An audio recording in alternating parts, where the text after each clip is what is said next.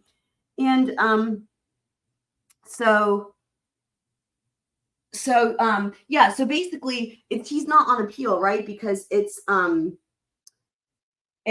he's having this after discovered evidence. They're going through that. So they had to pause the appeal and go back to this other stage. So, but I think it's probably similar, which is, it was a good question. It was like, well, what happens if he dies? If he dies and it's still going, right? Like it's still on its way to the Supreme Court. Nobody's finalized it. Nobody's made a decision, blah, blah. And so, and what she was saying, and this is what's so fascinating, she was saying that in Robert Durst's case, you know, he was old, he died while his case was on appeal, and his sentence was vacated. And I was like, what the heck? You know, and we were like, is that maybe some weird California law or whatever? And so I was like, well, let me research this. And so I was hoping she'd be here because this is continuing off of what she was saying, but this is really interesting. And this is something I had not heard about before until I looked it up. So let's go through this. This is some more law school university time.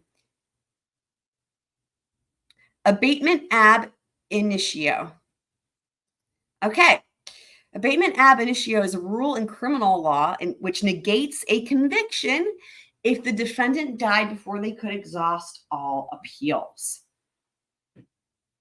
So that means it dismisses or remands a criminal conviction when a defendant dies while his or her direct appeal is pending, which is insane. Okay, let me explain. So we all know innocent until proven guilty, but once you are convicted, right, we all know the rate of having something overturned on appeal is like 0.0002%, right? So the way that I would understand it is once you've been convicted, you are guilty. And then it's opposite. Like if it gets appealed, then okay, fine. But like those odds are so slim and you've been found guilty. But with this law, and really this is a common law practice, is like almost the opposite. It's almost the presumption of innocence. It's what it's saying, because you know every case goes on appeal. We all know that. It's like saying, well, if it's still on appeal, which is again, it's interesting because the fact that we know appeals are almost always denied. It's just that's the way it is.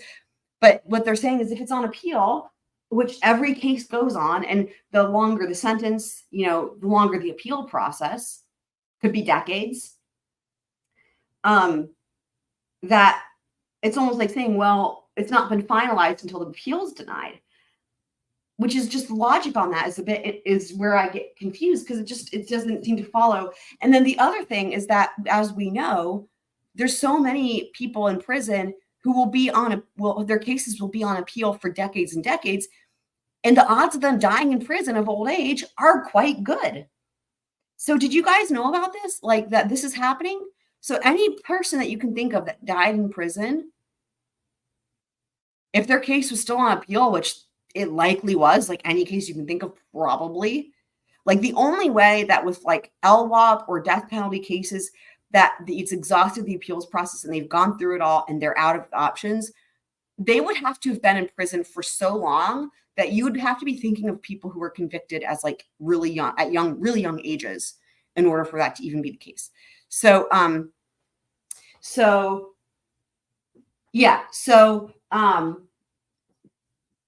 I was thinking about it. I was like, this is crazy because there's so many people that do pass away in prison. And then for further interesting note, I was also I was reading about it, and it's interesting because there's a huge debate in the legal community over how this applies to suicide in prison and if this should count for that. And so I don't know if you guys are familiar with Aaron Hernandez, but he was a sports ball player and he was actually young when he committed murder and was convicted. But he had like a bunch of, I think, head injuries from sports ball. And so anyway, he actually did commit suicide in prison, and then they vacated his conviction because it was on appeal.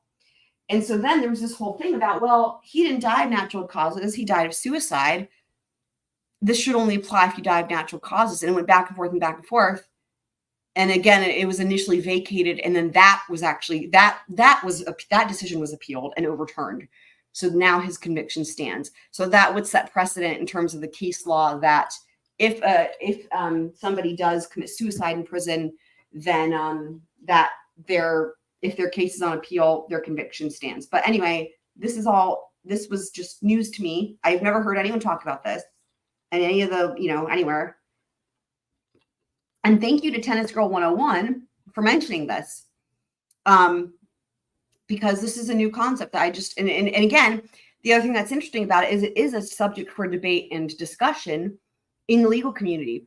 So if you hear anyone mention this phrase, abatement ab initio, now you'll know what they're talking about. So, all right, what's next? Next up on the docket, we have, let's talk about homeowners insurance. Woohoo! Okay. This is going to be really important to this entire thing. Understanding homeowners insurance. Okay. It offers financial protection against loss. And you might be thinking, oh, I know what it is. Well, these specifics are important here. Against loss due to disasters, theft, and accidents, it is a type of property insurance policy which includes coverage for damages to the home, its contents, and other personal possessions of the homeowner. It might also, now this is what we're talking about here. It might also provide liability coverage against accidents that occur on the property or by the homeowner. It is crucial for homeowners to understand their specific policy, blah, blah, blah, blah, blah, blah, blah. Okay. What does homeowners insurance typically cover? Standard homeowners insurance policies typically cover 4 kinds of accidents on the insured property. Here we go. Interior damage, exterior damage, loss or damage of personal belongings, and this is what's relevant here, injury that ensues while on the property. When it comes to interior and exterior damage, it's usually due to a covered disaster. This might include things where my brother might be present, right? Fires, hurricanes, lightning, or other listed disasters. I wonder why they didn't mention tornadoes. In my opinion, in my mind, I'm like, tornadoes should be first. However, damage from floods and earthquakes is typically not covered without additional separate policies, which is interesting. Why are those not considered as disastrous or whatever? But also, let's back up a second. This might include fires, hurricanes, lightning, or other listed disasters. What I want to make sure we remember for this, you guys remember the house on Holly Street? Raise your paw, raise your hand if you remember the house on Holly Street and what happened to that. Because you guys, this dude, I think that house on Holly Street, I don't want to say what happened because I want to see if you guys remember. Okay, Black Widow doesn't remember. So this was something that no one knew about until Blanca's testimony. And, Miss Metters is questioning her and it's like all crazy. And like, he's just asking about like where the family lived. And she's talking about the house on Holly Street. And she dropped this complete utter bombshell on everybody when she just talked about it. So matter of factly, like, oh yeah, it burnt down. What? So the house on Holly Street, this was long. Keep in mind, what year was this? This was, let me look it up. It was, to my knowledge, it was before he started stealing. Let me just double check.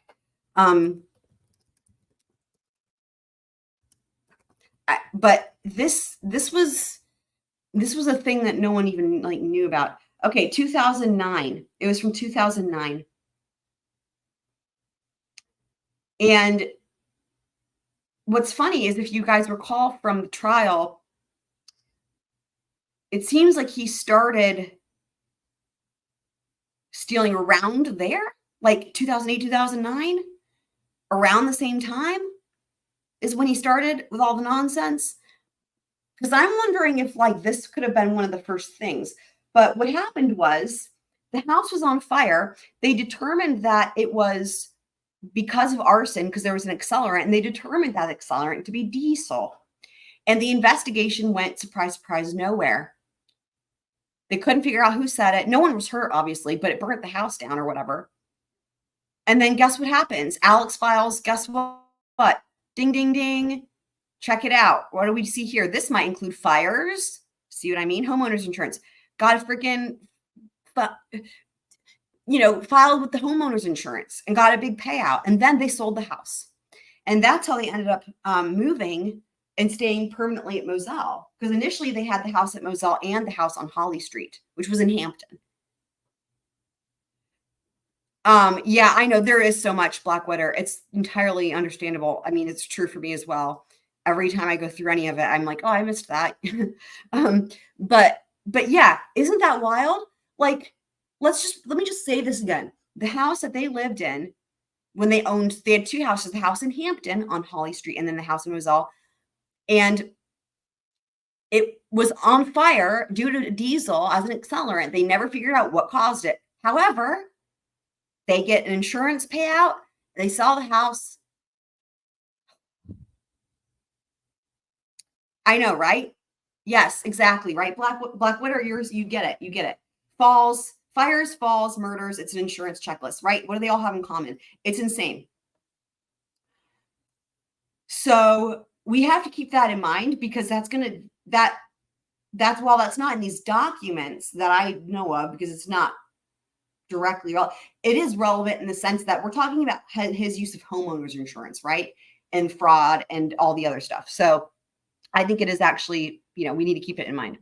So one important aspect of homeowners insurance is coverage is for protection it provides against interior damage. In the unfortunate event of a fire, for example, homeowners insurance can offer financial assistance to repair or rebuild the damaged parts of the house. By the way, if this happens, you just get a check. They don't what doesn't happen is they don't say, okay, what company are you using? Okay, we're going to pay the company. Or what they don't do is say, here's the money, and it can only be allocated for this. Like, essentially, they write you a check. And if you're Alex Murdaugh, you can do God knows what with it. But you're supposed to be repairing your house with it. This can include the cost of replacing damaged walls, floors, ceilings, and electrical systems. Additionally, if a lightning strike causes a power surge that damages your appliance electronics, homeowners insurance can help cover the cost of repairing or replacing them. I have a crazy story too about lightning from when I was a kid. We'll save that for a story time. Exterior damage coverage is equally important. If your home is struck by a severe storm, such as a hurricane, homeowners insurance can help pay for the repairs needed to restore the exterior. Yeah, it's weird that they've not mentioned tornadoes yet. This can include fixing damage. Yeah, whatever, damage, we get it. By having this coverage in place, homeowners can have a peace of mind, When it comes to your personal belongings, however, homeowners insurance can be a lifesaver. Okay, now they're talking about burglary, if you've got fancy artwork, etc. Okay, let's keep going.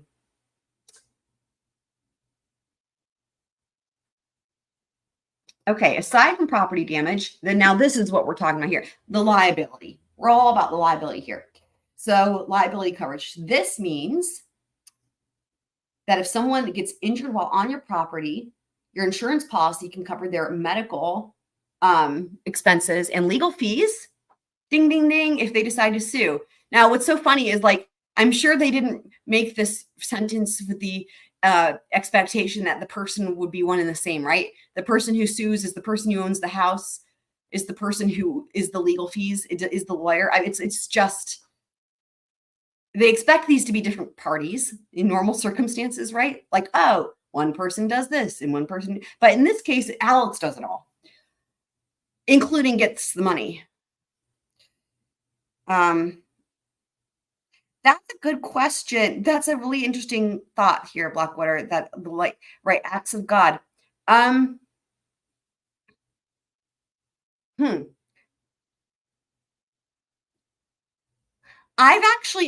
what you're referring to, because I feel like I've heard acts of God, but I'm trying to remember when was the last time, if any time, that I've ever heard it in a legal setting or situation.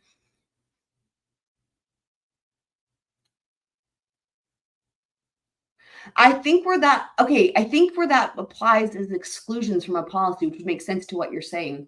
That might vary on the country, or even by the policy. I know what you mean, the acts of God. It's like saying we can't be responsible. Yeah, I know what you're saying. But lightning,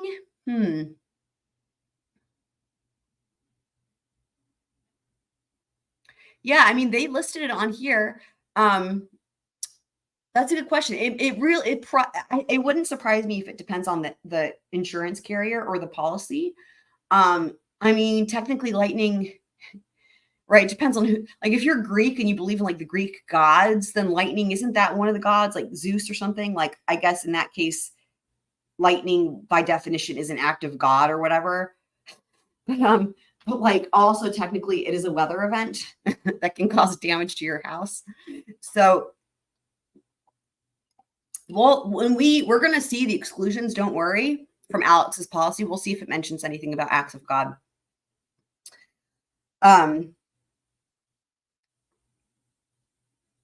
Okay, so for example, check this out. For example, if a guest slips and falls in your backyard, your homeowner's insurance can help cover their medical bills and any legal costs that may arise from the incident. Okay. It's important to note that homeowners insurance policies can vary. Here we go. This is what I was saying in terms of coverage and exclusion. So lightning, act of God, if it's an act of, that would be an exclusion. So it would vary, like I was saying. Okay.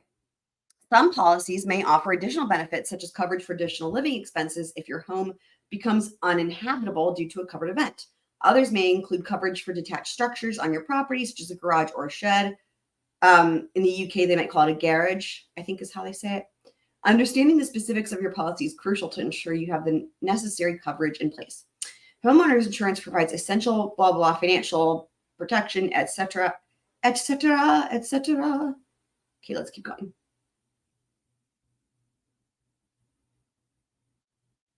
Boop, boop, boop. Oh, okay, here we go. Wrongful death.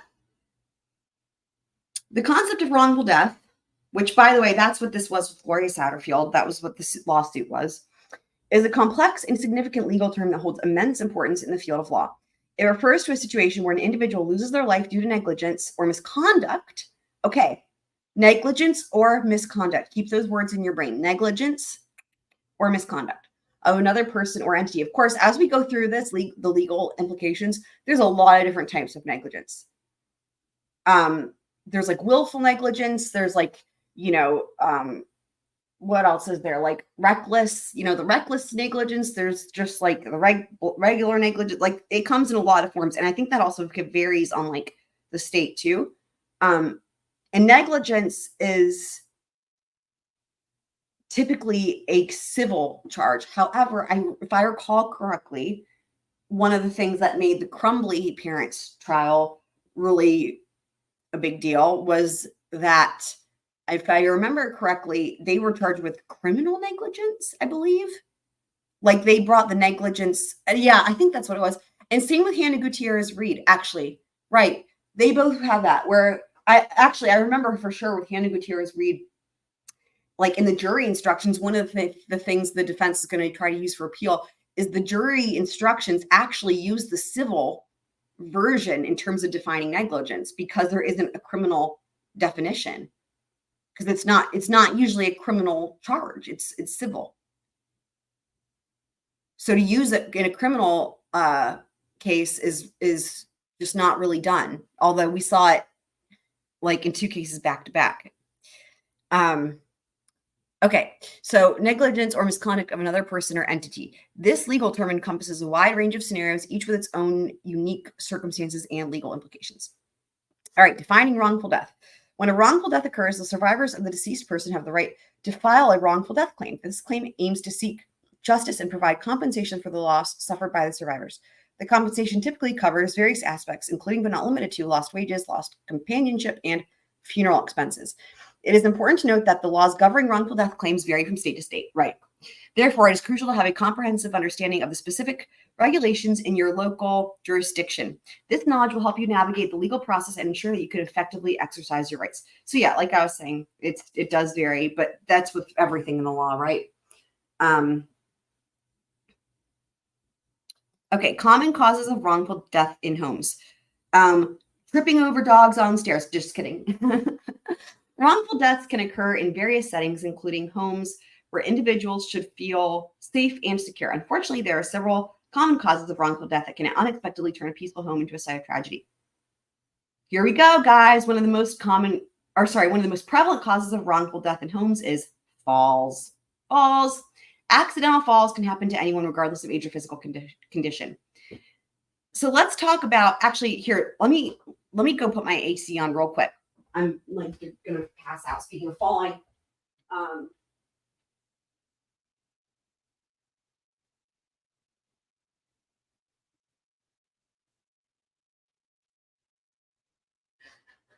got, I had the heat on. I had the heat on. I had the heat on. I thought I just had like no heat, no AC. I had the heat on. Oh my God. Okay. Help. So think about like, if you live in a snowy area, right? Like let's say you don't plow your driveway or shovel your ice or your snow in the driveway and somebody slips, There's a lot of ways that accidents can happen on your home premises.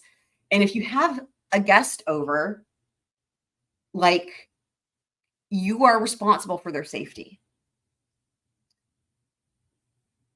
It makes me wonder, and now I have a thought. I wonder how that works with COVID. Like if people, when you were supposed to like be, I don't know. I wonder if they even, like when you're supposed to not be coming over to people's houses and shit, you know what I mean? Like when they're like, don't go over to people's houses. Like during COVID, like if somebody went over to somebody's house and they got COVID and died, well, actually they probably couldn't prove directly that it was caused by the homeowner. So yeah, no, that wouldn't have worked. Just thinking out loud of other ways.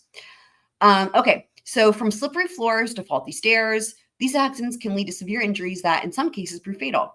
Another significant cause of wrongful death in homes is fire. Whether caused by electrical malfunctions, cooking accidents, or other factors, fires can spread rapidly and engulf a home, endangering lives. Now, let me just say this. In the case of the Holly House home fire thing, like you're saying, remember, that was twofold. Like he was able to file for the homeowner's insurance, but you know what? Because they found an accelerant, technically, that should have led to criminal charges. That's arson, you guys. So somebody started that fire on purpose. That should have led to criminal charges. And that's where that fire, if it had been, what should have happened is, yes, should you have a homeowner's insurance? Sure. But what should have happened more importantly would be trying to figure out who started it.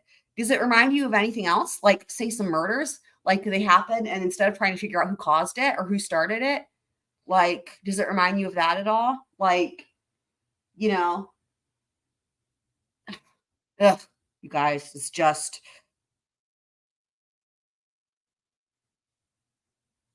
like, imagine if someone set that house on fire, a stranger or whatever, right? And this was your home that you lived in and you had your 2 kids there and they never figured out who did it. You all could have died. Wouldn't you be livid? How would you ever just let that go and move out and just buy a new house? Like, it's insane. I know. I agree with Blackwater. Yeah. Well, you know what? After we go through some of these documents, these court filings with this one, you may not be that surprised. And it's entirely possible he had the same insurance provider too back then. And we're going to be learning some things that might not make it too surprising. Yeah, 5'2" pyromaniacs. I know, right? Yeah, right? It's like we never want to find the people who did these things that could have killed everybody / did kill Mags and Pawpaw. Like, yeah.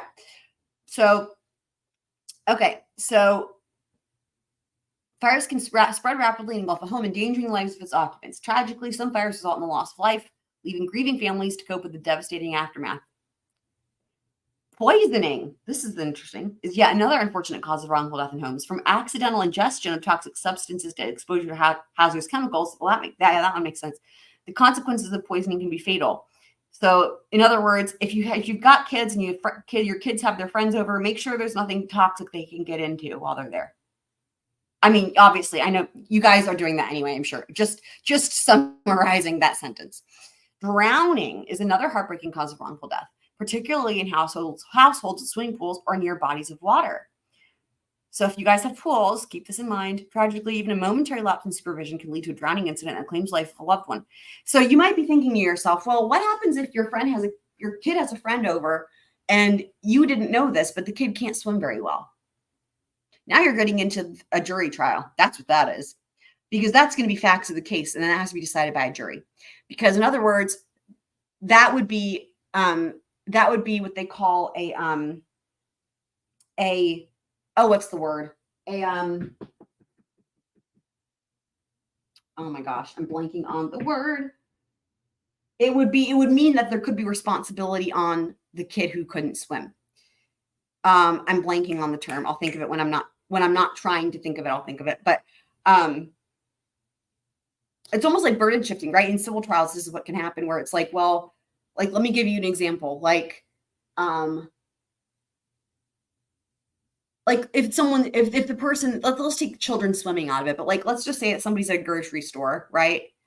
And like, let's say, okay, this is a good example. Let's say that it's a grocery store and they've just mopped the floors. Have you guys seen this? And they put the cones up or the signs and it's like wet floor, caution, and it's like, don't walk over here type shit.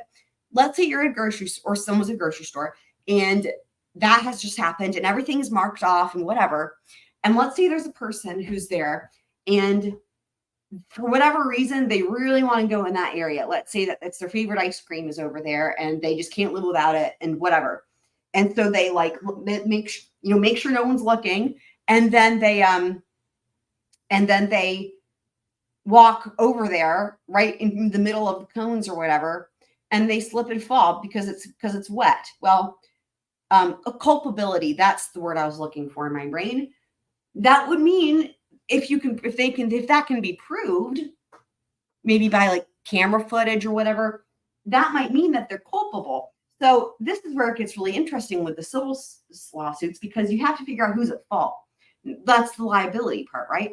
Yeah, and of course it's so they don't get sued, right? And that's why, because if those signs are in place and someone proceeds anyway, that's them. It's an assumption of risk. So that's what it comes down to for culpability and liability. It's an assumption of risk. Like they decided to do it anyway. They knew the risk, and that's what it comes down to. Like, did they know the risk? Did they decide to do it anyway?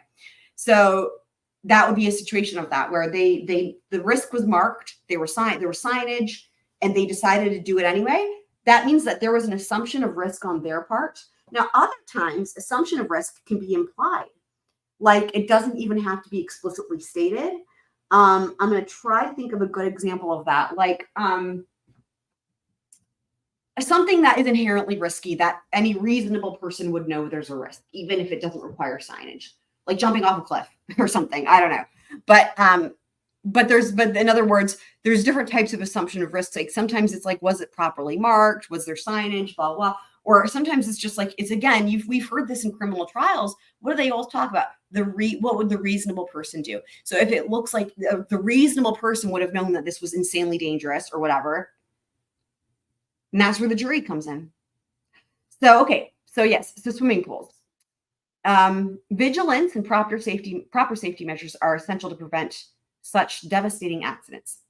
In addition to these causes, defective products pose a significant risk within homes. A faulty home appliance, this is another good point, such as a malfunctioning heater or a defective electrical device can lead to fires or other accidents, and also a defective toy or child product.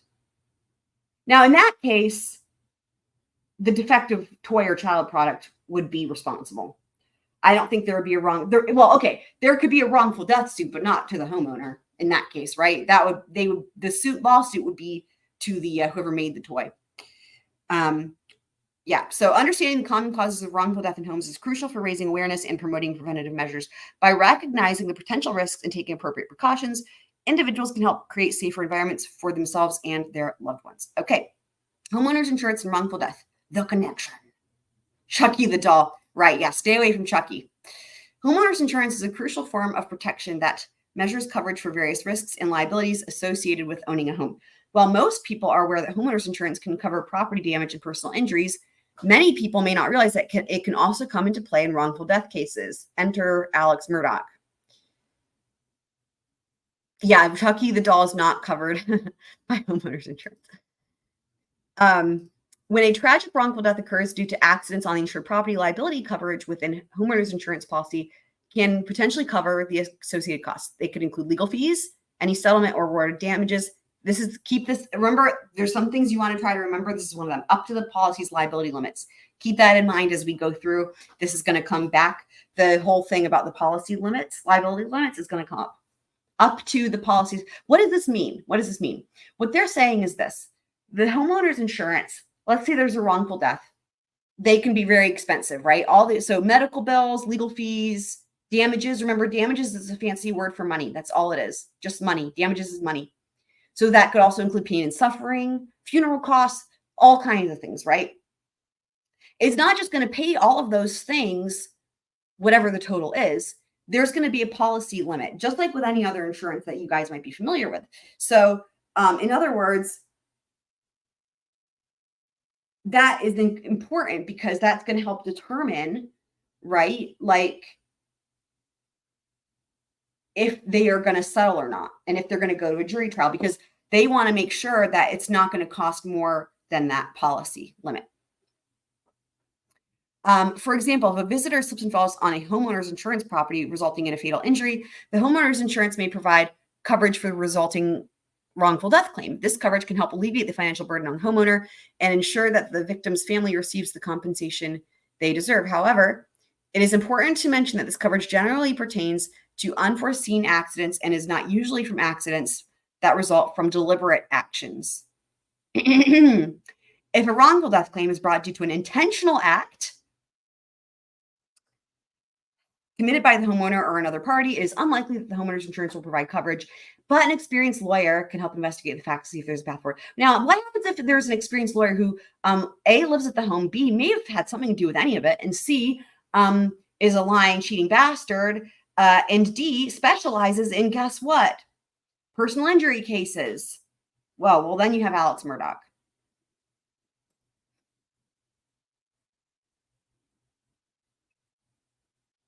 Oh, PMP. So PMPED, no, they were not just personal injury. The firm did only civil work. Like they didn't have criminal work there, criminal attorneys, but it wasn't just personal injury. Because even just from the people that we heard from, it sounds like they kind of did a variety of different things. In fact, I remember them saying wrongful death. I'm fairly certain that they said wrongful death. Yeah. So, yeah, but yeah, I'm pretty certain. Who's Rob Levine? Oh, you're in Rhode Island, not New Hampshire. I'm sorry, I got it confused. Apologies to Rhode Island and to DSN. I think they're pretty close together. Again, I will say again, my world geography is way better than my US geography. Shout out to Worldle. Not sponsored. Oh, he's a personal injury lawyer. Huh. Sounds like he's got like a celebrity status. That's insane. Okay, so all right, limitations and exclusions of homeowners insurance in wrongful death cases. While homeowners insurance can provide coverage in some wrongful death cases, it's essential to be aware of its limitations and exclusions. Each policy has its own set of limitations based on the total amount the policy will pay out. Exclusions often include intentional acts, business activities conducted on the property, and certain types of liability, such as car accidents, even if they occur on the property. It's crucial for homeowners to carefully review their insurance policy and understand the specific exclusions that may apply in wrongful death cases. Moreover, homeowners should also be aware that homeowners insurance policies typically have liability limits. These limits determine the maximum amount the insurance company will pay for a covered claim. So even if it is covered, in other words, there's limits. If the damages in a wrongful death case exceed the policy's liability limits, the homeowner may be personally responsible for the remaining costs.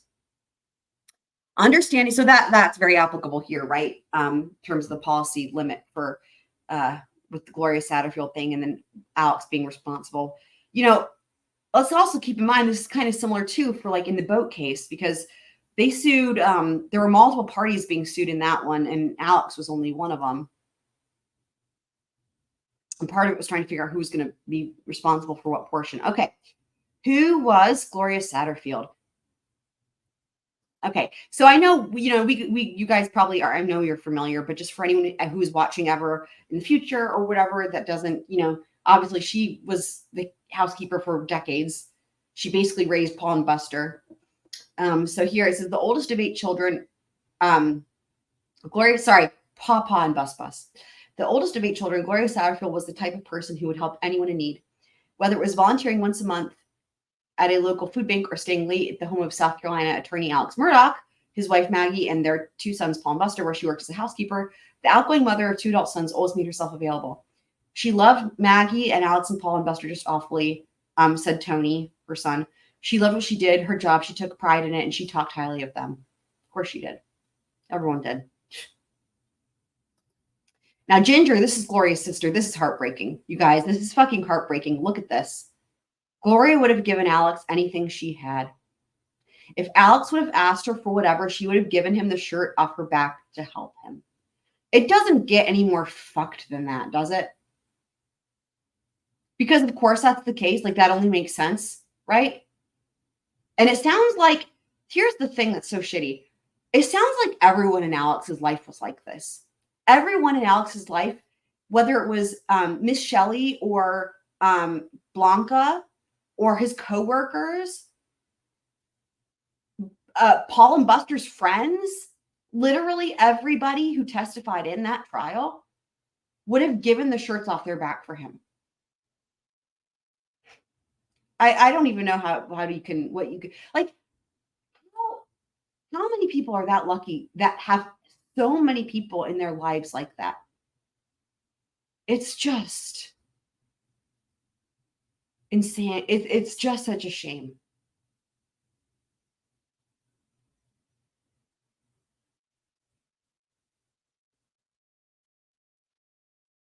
Shout out to Bus. Yeah, and I agree. Like, I understand. Like, the thing is, like, remember when I was talking about that story about when I was pulled over by that police officer? I could have sued them. There's a lot. I'm in the same position where I've learned now, that years and years ago, past the statute of limitations, that there's plenty of things that I could have sued for, and I had no idea. And there's a lot of reasons why it benefits us to learn about the law and the legal system. There's a lot of reasons. The first is in terms of the criminal aspect, right? I think it's really important that everyone knows their rights and what happens when they waive their rights. So many times, because of misconceptions about, what we hear on all kinds of places in regards to people, if they're going to talk to a detective or not, interrogations, all kinds of stuff, interactions with law enforcement. Heck, if they get charged with a crime and hire an attorney, there are so many misconceptions out there that it's actually, I'm sure I was like this until, I don't know, somewhat recently. And I'm sure there's other people where you just accept that as fact, without actually analyzing it. It's misinformation. So under no circumstances should you ever talk, period. Never. You guys have heard me say this before, but never talk. Once you waive that Fifth Amendment, it's it. Don't talk. Get an attorney. Yay, wifey's here. We missed you, wifey. Blackwater said she was keeping your seat warm. So I think it's important for people to understand their rights and to understand what happens when they waive those rights. But also, for what we're talking about here, for civil things, right? Because, like I said, there's plenty of things that I could have, and Blackwater is echoing the same sentiment, things that we could have sued for, but we had no idea. And now the statute of limitations, you know what I mean? Oh, that's okay, wifey. I'm glad you've been with your family. Yeah. And that's the thing, though, but you don't have to be a boat rocker. I mean, if somebody's liable for harming you, you know what I mean? Like, that's, if it's not, I know in this case it's past the statute of limitations, but holding people accountable. There's damages. Remember, in civil trials, there's two different types of damages. There's punitive damages and, oh my God, what's the other freaking term? The restitution, not restitution. Oh my God, what do they call it? Why am I forgetting the name? Let me hold on. I'm having the tip of the tongue a lot today.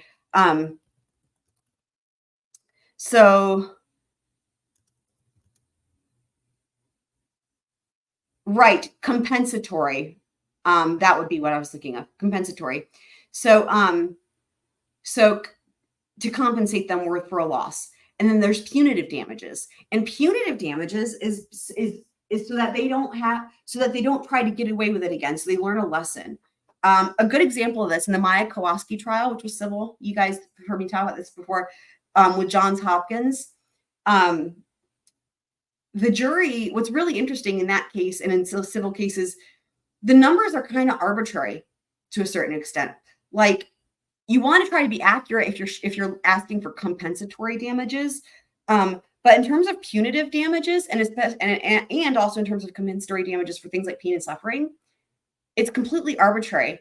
So like in the case with Johns Hopkins and Maya Kowalski, like what was suggested by her attorneys, like the plaintiffs, Maya's attorneys, what they suggested for like punitive damages and for like pain and suffering damages and stuff like that, the jury went over by like millions of dollars. They were like, you're not asking for enough. They need to be punished more.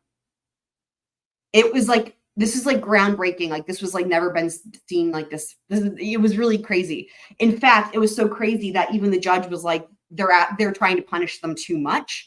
And he actually reduced the punitive damages because he was like, this is just not reasonable. But that's how much the jury wanted to punish Johns Hopkins, All Children's Hospital.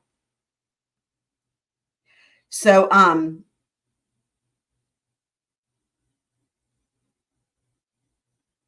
yeah, and the thing is like, yeah, of course they're never going to get their loved ones back to what Wifey said here. But like in the case of the Maya Kowalski, right, part of it, there was a wrongful death element to that because of her mom. So this case was really interesting because it was like the issues with what happened to they were claiming like medical like negligence and stuff like that for Maya's care in the hospital, but they were also suing Johns Hopkins, blaming them for Maya's mom committing suicide.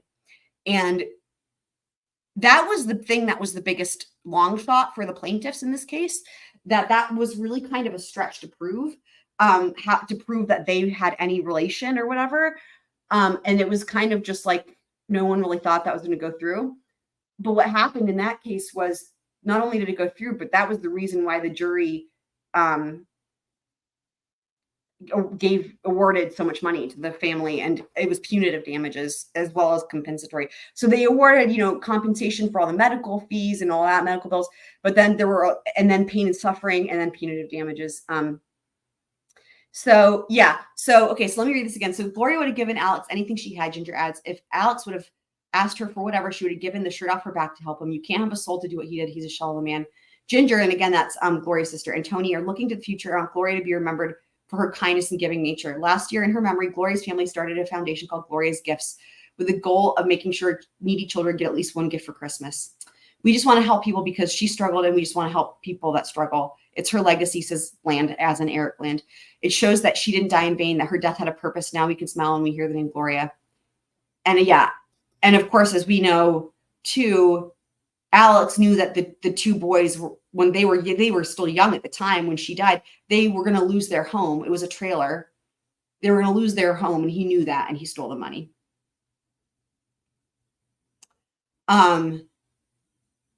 And also, just to remember about the whole thing with Miss Becky in the books, what's his face? Neil Gordon said that they're gonna the money, the proceeds that they get or whatever, they're donating it. They're splitting it between the Gloria's Gifts charity, and then I can't remember the name of the charity, but it's the charity for Stephen Smith. So speaking of Gloria's Gifts, that's a good thing. I think that's a beautiful foundation for her memory too, right? To make sure every kid gets a gift for Christmas. That's a beautiful way to honor her. It really, really is.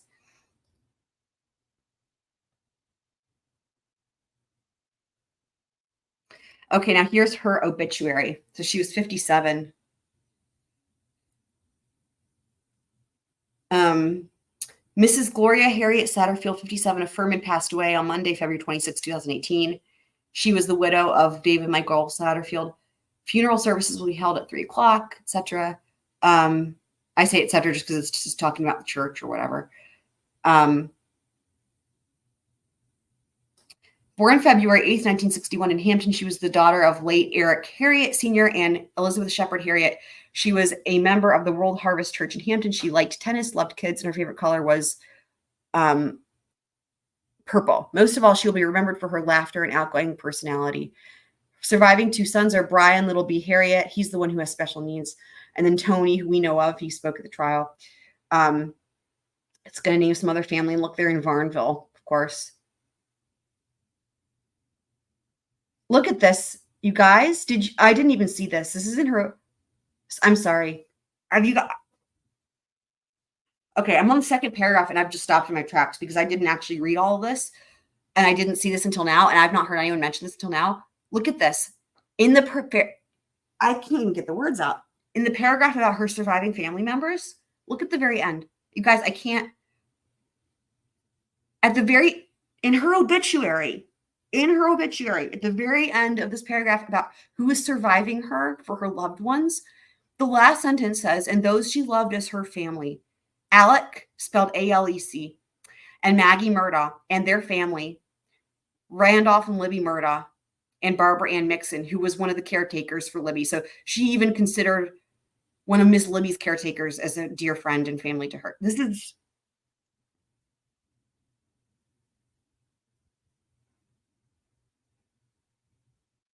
I don't even have words. That this was in her obituary. I don't...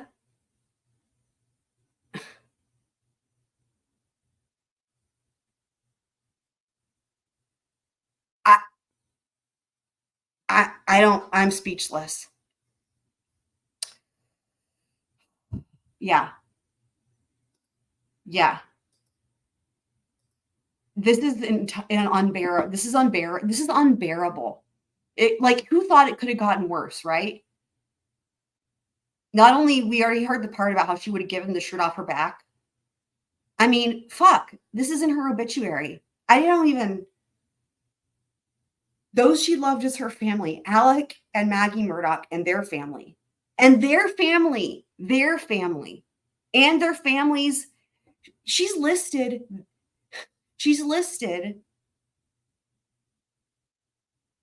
the people who she worked for, their families, housekeeper as well. That's how much she loved people. Like, to name, Barbara Ann didn't even work at Moselle. She was a caretaker for Miss Libby in Almeda. They are in her obituary.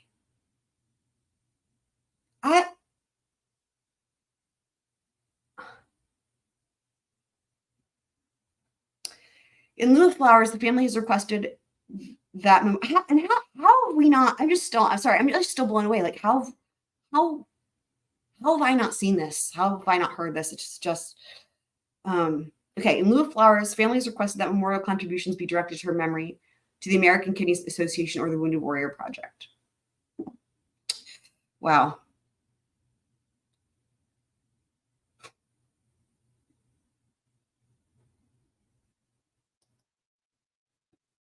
All right. Up next. Are you guys ready? Actually, I need to see. Hold on. Let me do this. I need to see. Okay. I'm going to see if I can share my screen and do like a split screen thing. I don't know that I can. But the reason being is that we're going to have an interactive Word document going on. And I want to see if I can do it a certain way. Let me just see if it'll let me. Okay, so let me show you what I mean. So this is the other screen. So what I'm wondering is if it will, I don't know if it'll let me. I don't think so. I think it's only if I use camera. Yeah, so I'm going to have to go back and forth. Okay, that's all right. So this is on the other screen. So this is going to be an interactive document where we're going to fill this out together as we go through this entire series and go through it. And so I'm going to be pausing the video to type in here. So that's what I was doing. By the way, DSN, I tried to find, okay, like maybe 2 weeks ago on my TV, because I have like a smart TV, it did this thing where like on the smart TV, if I go to the YouTube app, it's like if you're hovering over a video, it'll like play a good portion of the video or sometimes even like the whole video without you even clicking on it. And what I've realized is the problem with this is it doesn't put it in your history. It doesn't do it. It doesn't like register that you watched it. But I wanted to tell you this, and I tried to find this video, and I cannot find it for the life of me. But I'm not even joking when I say that maybe 2 weeks ago, there was a video that was there on the YouTube app that I hovered over it and watched it, so it didn't appear in my search history. But literally, I thought of you because it was the same thing. It was in, I think it was in Colleton County. It was either in Colleton County or Hampton. It was a recent 911 call, and this would have been either from Fitz News or some local station. And literally, it was like 911 call of a woman who berates operator or whatever, dispatcher, for asking about the house. And dude, I couldn't believe it. I was like, how does this happen twice? It was the same thing. They're asking her, is it a house or a mobile home? And this lady freaking loses it. She says it's a house like Alex, but then she like goes off on the dispatcher. My brain couldn't even handle it. I was like, I can't believe this right now. And it was in like Colleton or Hampton County. I tried to find it. I wanted to play this for you guys because I couldn't even believe it. But it happened again. It just is crazy, just crazy. And it was because she was offended. And that was something that I had not even thought about until you pointed it out with Alex. Oh yeah, and they do snap it. They do get snippy with her. Yeah, in this one. But anyway, just so you know, that video is out there. Hopefully YouTube will recommend it again, and then I can play it for you guys because it's crazy that it happened again. Okay, so let's go back to this. All right. So here is, I know it's really hard to see, but this is the call log. It says elderly female fell while walking up 8 brick steps. This is from the dispatcher. Like this is what they type in. I guess, I don't know, PT, I guess that's the victim, is seen on the ground. She's bleeding from top of head. Oh, patient, maybe that's what that's supposed to be. Patient is semi-conscious. Patient is breathing. So this is her entering these in as she asked the questions to Maggie and Paul. Patient is bleeding from head and left ear. Residence is a large house with a long driveway. Sit off the road with brick columns at the entrance. Care flight, checking weather.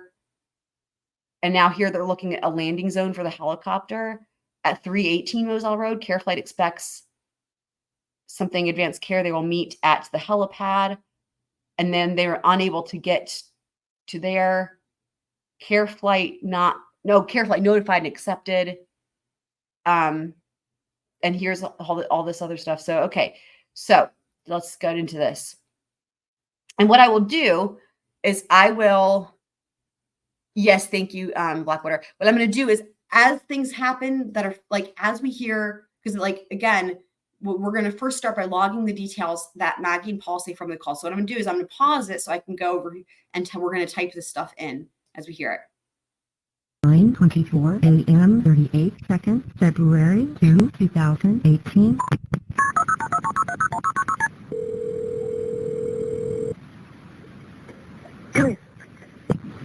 Where's your emergency? 4147 Moselle Road. All right. So right off the bat, did you guys hear her say 4147? I know we talked about this before. I think it was with Super Planner Girl, but it is interesting. She says 4147, or at least I know that Super Planner Girl noticed this the last time I brought this up on something else. But which reminds me, I don't know where Super Planner Girl, where are you? But yeah, so 4147. You guys, you guys noticing anything about that strikes your fancy? Yeah. What do you think, Blackwater?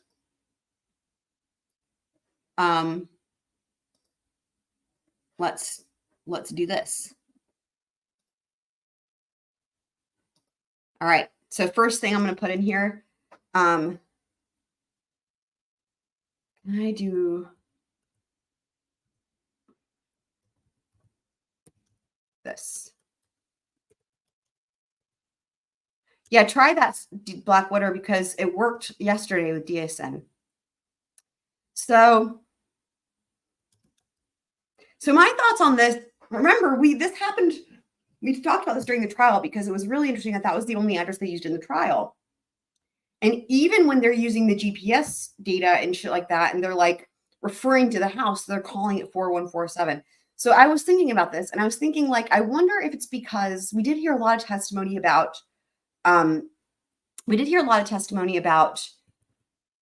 the mailbox. Like, well, we know that the first responders were unclear of where to go initially, first of all, right? But we know also that the mailbox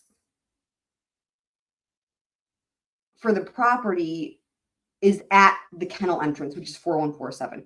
So what I'm wondering is part of the reason why they may have only used 4147 in the trial, not that would be relevant here per se, because this is way before, but it could be because, like, in terms of like property shit, the house is a different address, but that from the road, there's only one address, and it's the only one that's marked is 4147 because that's what's on the mailbox, and that's at the kennel entrance. That's what makes sense to me, because in other words, technically speaking, the house is a different address, but it's not marked. So I think that might be it, but I'm still going to note it because I still think it's interesting. So let's go back to the call here. Okay, can you give me the address one more time? Make sure I got it right. Yes, 4147 Bozell Road. Okay, what's going on out there? I'm sorry? What's going on out there?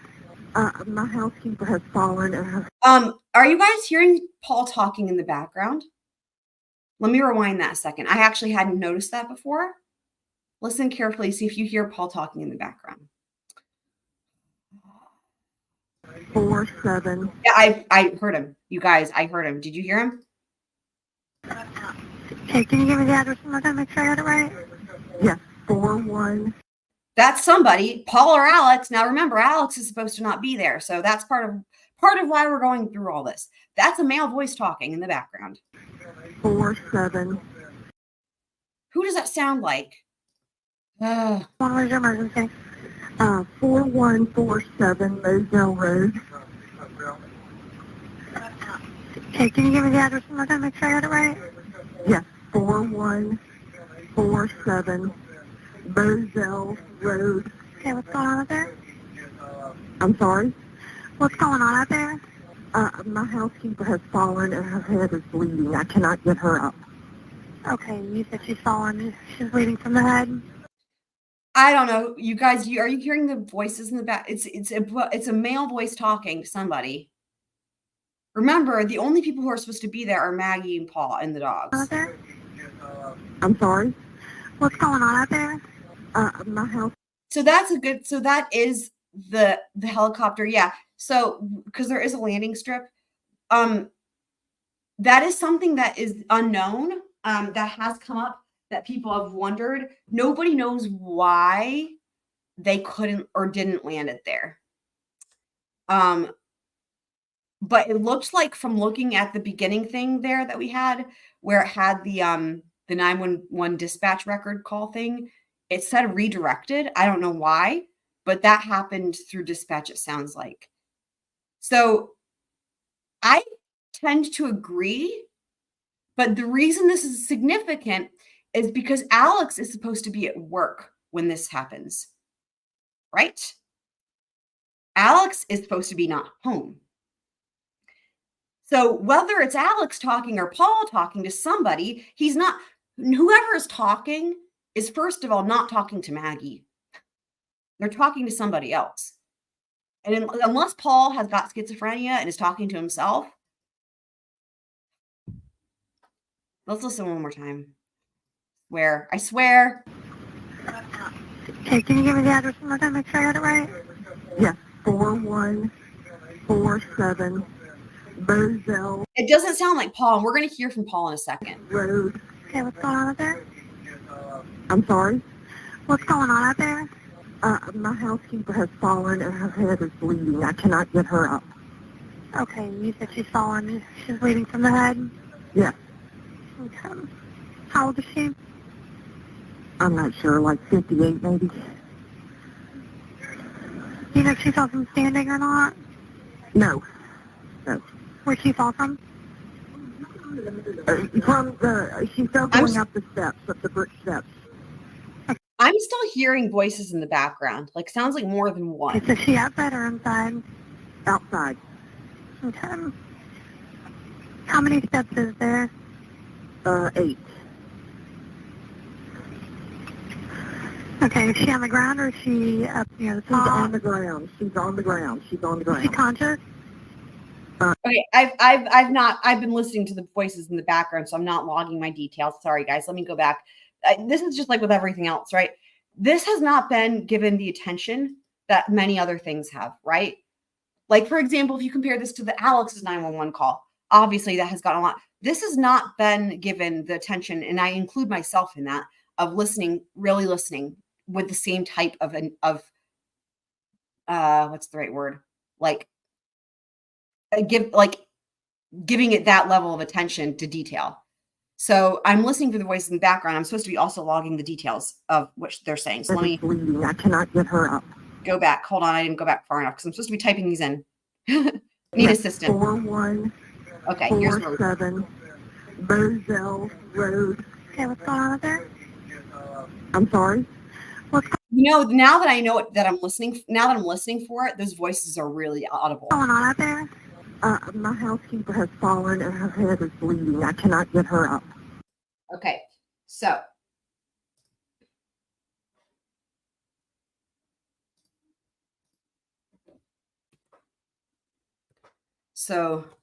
Gloria has fallen, head is bleeding, cannot get her up. So what does that mean to you? That would mean like she can't stand on her own, maybe, type thing. What do you guys think? What she means? What does she mean? Like, if you heard someone say to you in life, I cannot get her up. Now, of course, that could mean something different, obviously, in, the low country. But what would you guys in your regular life, how would you interpret that? And I'm going to try to do one of these situations. Why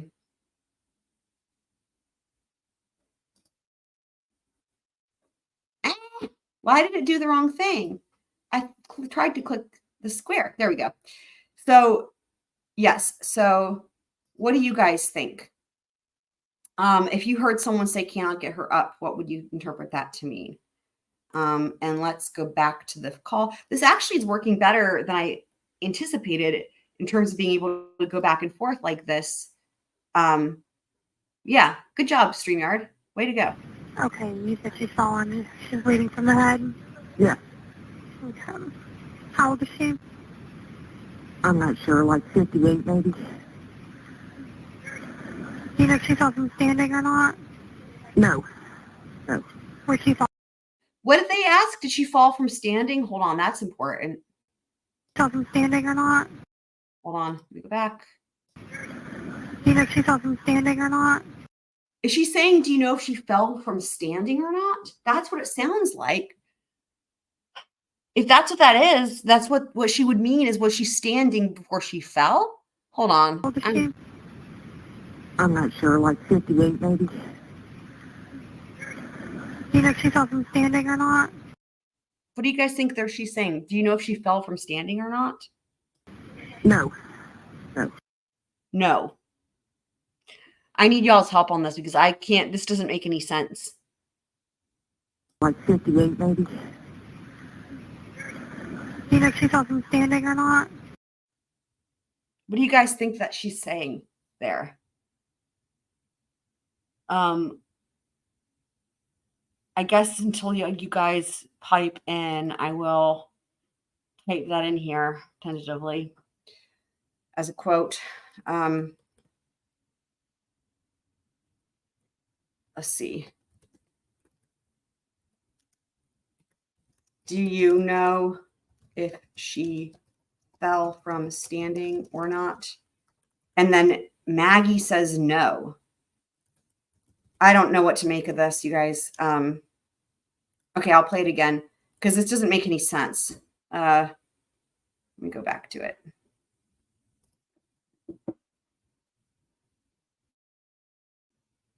No. Do you know if she falls from standing or not?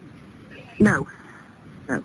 Where'd she fall? Let me go back further. Do you know if she falls from standing or not? Okay, hold on. Oh, why is it not pausing? Pause. Okay, Where'd she fall hold from? on. Oh my gosh, it's like I feel like the demons took control over the slidey bar for a second. Okay, let's try this again. I'm not sure, like 58 maybe. Do you know if she falls from standing or not? No. No. Where'd she fall? What do you think, DSN? I don't. This is a weird one because it's like it doesn't make sense. I'm gonna listen one more time. Yeah. Okay. How old is she? I'm not sure, like 58 maybe. Do you know if she falls from standing or not? No. No. I mean, the only other thing it almost could sound like, do you know if she saw them standing or not? But that doesn't make any sense because there's no them. They haven't brought up the dogs yet, so it's not like she's asking about the dogs. So I just typed in what it sounds like to me, operator. Do you know if she fell from standing or not? But Maggie says no. So this is odd no matter what, right? Like this is just odd. Because first of all, how else could you fall? Like if you're sitting down on stairs. I mean, I guess technically. It's just it's a weird question, but even weirder is the answer because how she's tripping over dogs if she's not standing. I swear. Where'd she fall from? She fell going up the steps of the. Okay, hold on. Okay, hold on. I'm not sure, like 58 maybe. Do you know if she fell from standing or not? No. No. Where'd she fall from? Where did she fall from? That follow-up question, I know, isn't that weird?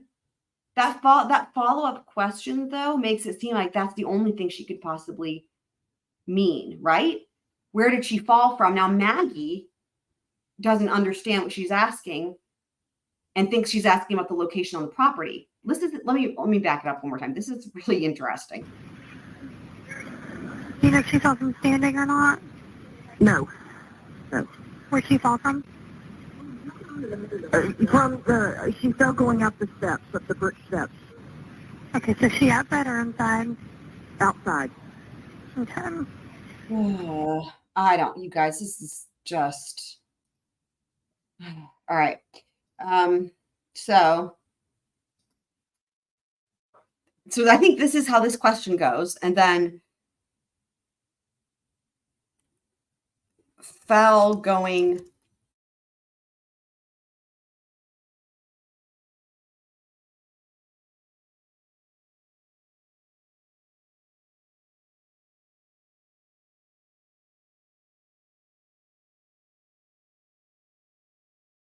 happen if it cut out for a second, but you guys didn't miss anything because I paused myself. I just was typing that up here. So let me put the call back on. How many steps is there? 8.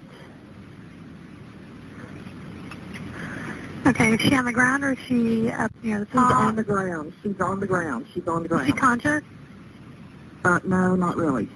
Okay, let's go ahead and type this in here. So she's on the ground. Maggie repeats that several times.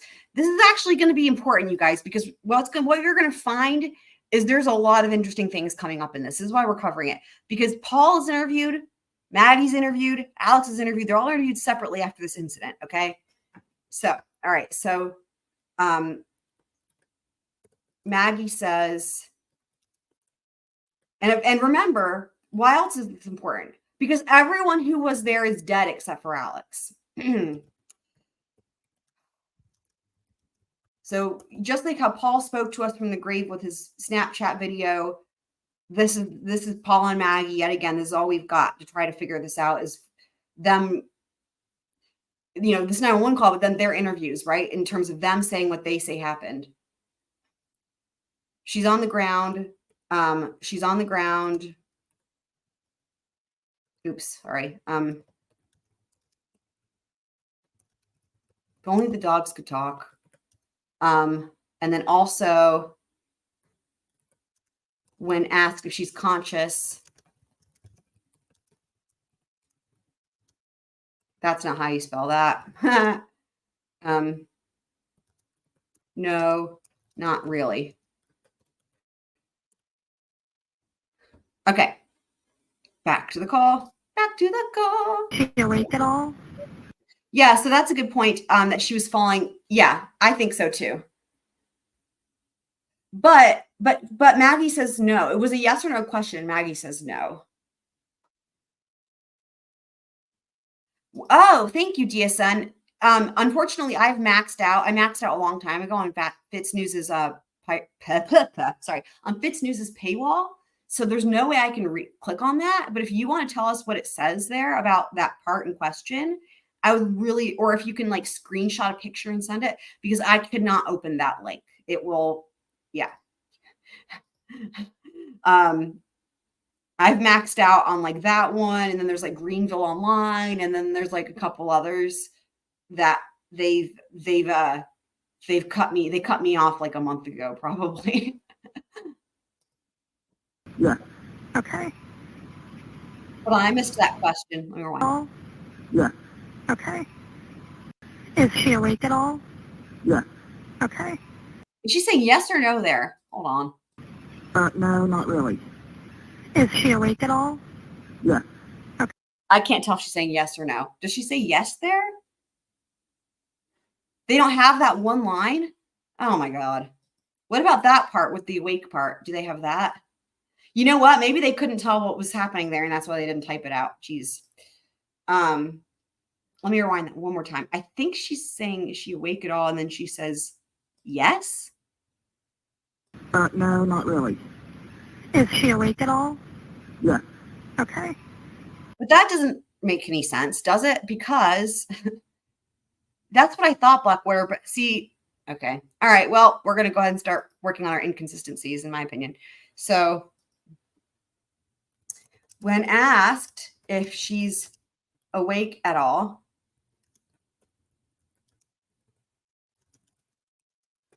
Gloria says, oh my God, sorry. Maggie says yes. So she's not really conscious.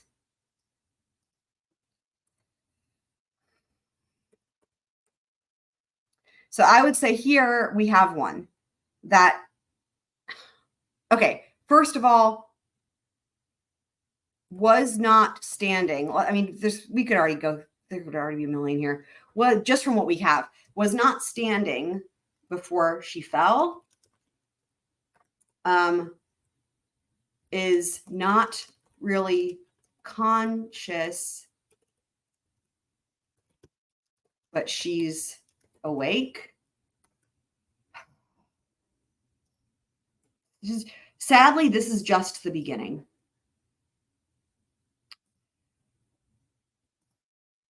Why does it keep wanting to do that one? I'm trying to do the square. There we go. Yay. I love it whenever this works. It bothers me if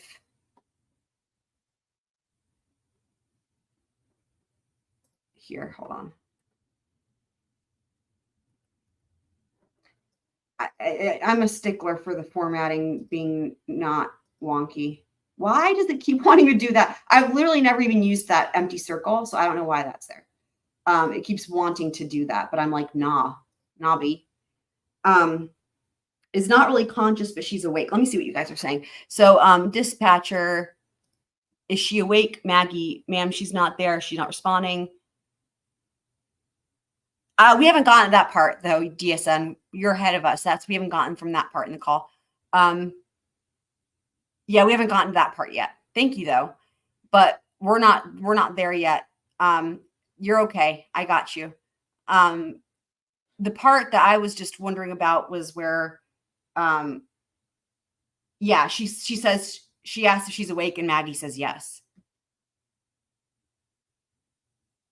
So here what you're, hold on, let me keep that comment up and I'm going to go back to the 911 call because maybe she asks more than once, but let me rewind the part that I was just listening to. Hold on. Okay.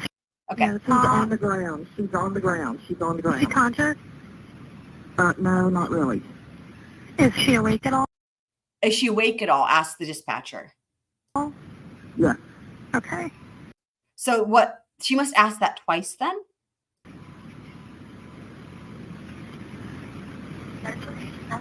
If she is not like responding appropriately, but she is awake. Man, she's not. Okay, now here's where this quote happens. Okay. She's not responding. Okay, I've already got them on the way. Me asking questions does not slow them down, man. Knowing if she's conscious is one of the things that the medic needs to know. If she's responding at all to you. No. Okay, so she's not responsive at all. Well, I mean, she's mumbling. Okay. There's so many contradictions in here. How am I going to even fucking type them all? Maggie has now stated 3 times that she's no, not really. When asked if she's conscious, she says no, not really 3 times. But now she's saying she's somewhat conscious. Okay, so she is somewhat conscious. Is she breathing okay? Oh my God, you guys. I don't even. Okay. Yeah. Is she bleeding from anywhere? Yes, her head. Okay, are you guys able to control the bleeding? No. Can you put it in the car? Let me rewind that again. This is insane. Right. Yes, DSN, correct. That's what is clear. Because it's literally not an actual yeah. But I appreciate you finding that. Isn't this interesting? This is, you know what? This is proof of why you have to go through things yourself, right? Because you would think it's a true transcript, right? Why would you have, I mean, you know, and it's not like it's anything nefarious, but it's just like, if you really want to see, and this stuff matters. And again, this hasn't really been given the attention that it deserves. Because when you really go through and listen to it the way we are, it's worse than you thought, you know, just like with everything else involving Murdaugh. So why should we be surprised? Okay, I'm going back just a little bit to hear all these contradictions. Where'd she fall from? No aid was given. She fell going up the steps, up the brick steps. Okay, so she outside or inside? Outside. Okay. How many steps is there? 8. Okay, is she on the ground or is she up near the top? She's on the ground. She's on the ground. She's on the ground. Is she conscious? No, not really. Hey, no, not really. Is she awake at all? Yeah. Okay. Yes. That doesn't make sense to me. I mean, okay, so let me just say this. It could be helpful. I always think about this in these 911 calls. I always think about this because I don't know that first responders, just as a way of being helpful for everyone's sake, whether it's for the victim, for the first responder, for the dispatcher, for whoever's there, regardless of what happened. It might be helpful for first responders to define what they mean by conscious. Because you know what? First of all, people might have different understandings as to what that means. But second of all, in a situation where people are panicking and it's a traumatic event, they may not, even if they have a good understanding or whatever, they might need help knowing which way is up and which way is down. You know what I mean? And technically asking a lay person if someone else is conscious, that's a medical determination. Like I think about this all the time whenever we listen to these calls. I think to myself, I'm not an idiot. You know, I wasn't born yesterday, as they say, but I would not feel comfortable making a medical determination like that over the phone, unless it was clear that someone was clearly conscious. Like, in other words, they're chatting away. They're perfectly fine. Okay, yes, they're conscious. Or like, you know, other than something like that, I wouldn't want to try to make that determination that A is a medical diagnosis or a medical determination, but also technically can have legal implications later on. And when people are relying on the 911 call, for example, if they're determining time of death, and I don't want my words to be used in that, you know, I don't know. I just think it might be helpful. This is just me thinking out loud that it might be helpful for them to, instead of asking that question, be more specific. And I guess the operator does that when she's like, is she talking? Right? That type of thing. Wifey, the notifications hopefully should still be going through on Discord. Everyone so far has said that those always go through on Discord. The ping cord, it should tell you when I'm going live.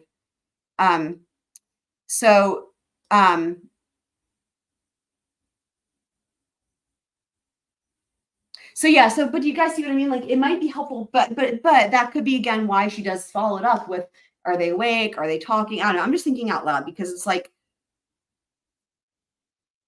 I'll just be honest. Every time I hear a 911 call and they ask if a person is conscious, I have this conversation to myself in my head, and I would rather just have it out loud with you guys because I think I've not heard anyone talk about this ever, and I always think it to myself, why is this not a topic for discussion as to using a layperson to determine if someone's conscious or not? That just seems problematic. No matter what, it seems problematic. Do you guys feel me on that at all? Oh, the goat. Yeah, well, we've heard. I knew that about the mother figure. I mean, she really did raise the boys. I didn't know about the nickname though. That's this depressing. Go. Well, yeah, wifey, you don't have to apologize for missing it or not going on Discord. It's just if you want the notifications, like the notifications should come through as a push notification, even if you don't go on Discord. Like you should get a push notification that's like saying that if I'm going live, and you don't even have to open it, right? It should anyway. So yeah, but yeah, so yeah, but I don't know. It could be helpful, but let's keep listening. So far she's saying she's not really, right? She does not like responding appropriately. I want to go back to the standing thing because I'm still just confused. Hold on, let me go back a little bit. You know if she saw them standing or not? No. Where'd she fall from? She fell going up the brick steps. Okay, so she outside or inside? So does she, maybe what they mean here, I'm trying to figure this the fuck out, is that what they're trying to say is that she wasn't standing still, but she was going up the steps? I don't, like, okay, I think that no matter what, I think what is happening here is the dispatcher's asking something and Maggie is misunderstanding the question, perhaps, right? What do you guys think? Like, I think that the way that it sounds like from the dispatcher is like they mean like what Black Widow said, like, was she sitting or, yeah, because, okay, technically, though it might be rare, someone could even be at the top of steps. Someone could be lying down. I don't know why they would be, but it could happen. And then they could fall, like roll down the steps or from sitting, right? So I think that's what the dispatcher means. And perhaps Maggie misunderstands the question as to was she moving or not? And then where was the location? Maggie definitely is annoyed for sure. Outside. Okay. How many steps is there? 8. Okay, is she on the ground or is she up near the She's top? on the ground. She's on the ground. Is she conscious? No, not really. Is she awake at all? Yes. Okay. Okay, is she conscious? No, not really, but she's awake. Yes. Is she just not like responding appropriately, but she is awake? Man, she's not responding. Okay, I've already got them on the way. Me asking She's not questions does not responding. slow them down, man. Knowing if she's conscious is one of the things that the medic needs to know if she's responding Not at really. all to you. Okay, hold on. Let me go back.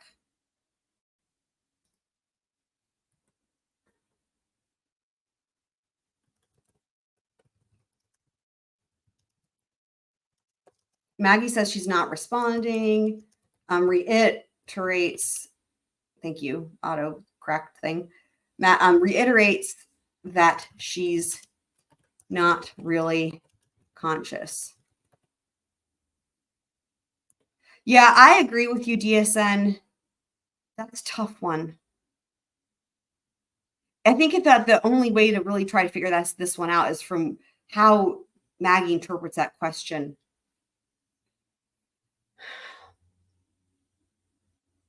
You're talking about the one about the standing, right?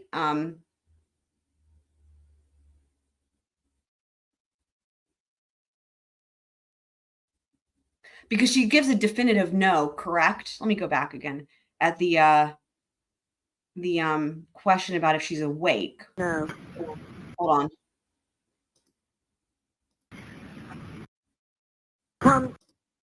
No. Where'd she fall from? Fell from standing or not? No. No. Where'd she fall from?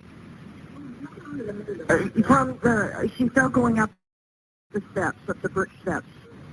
Okay, so she outside or inside? Outside. Okay. How many steps is there? 8. Okay, is she on the ground or is she up near the She's top? on the ground. She's on the ground. She's on the Is she ground. conscious? No, not really. Is she awake at all? Yeah. Okay. Yeah, that was a yes. Being Is she just not? that was a yes. That was a yes to being awake, I think, right? Is that the one? Hold on, let me go back one more time. Is she just not like responding appropriately? But she is she awake at all? Yeah. Okay. That sounds like a yes. I think that one's easier to hear actually than the one about the standing.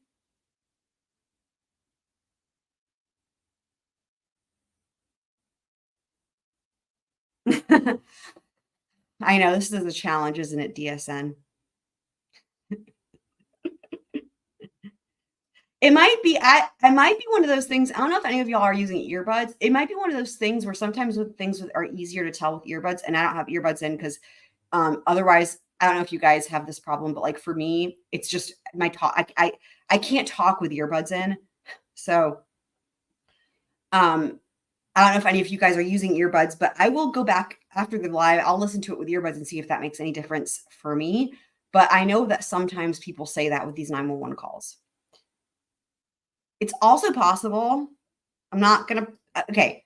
It's also possible that I can send this to Spacey and he might be able to do something and clean up the audio and then we can hear it.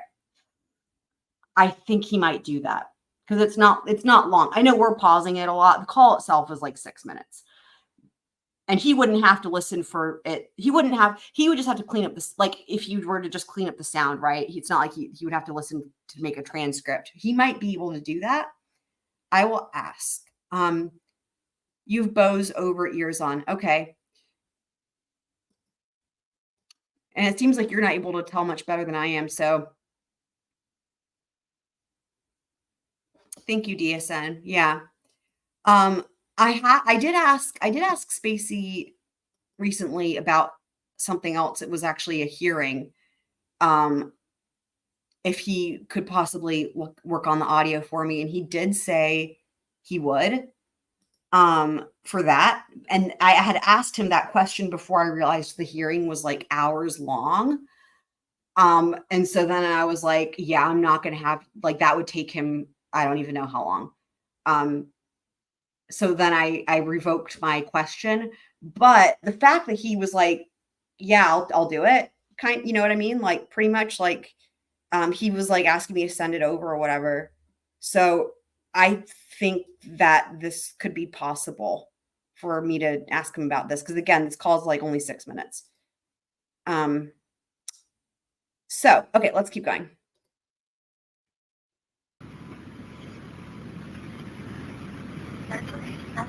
Is she just not like responding appropriately, but she is awake? Man, she's not responding. You know, I've already. The other thing is, I will say this too. No one's cleaned up this 911 call that I've tried. No one's cleaned up the audio on this that I've found on the internet. Clearly, there's issues with people being able to understand the transcript, even if it's news.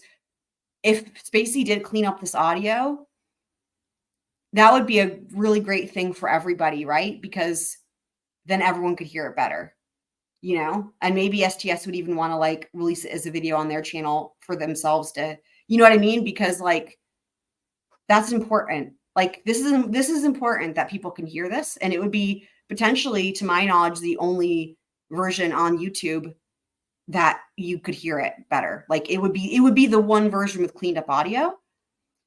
And that could be a big deal, you know, for whatever channel has that. Got them on the way and you asking questions. Does But not also slow it's a them good down, thing, man. you know.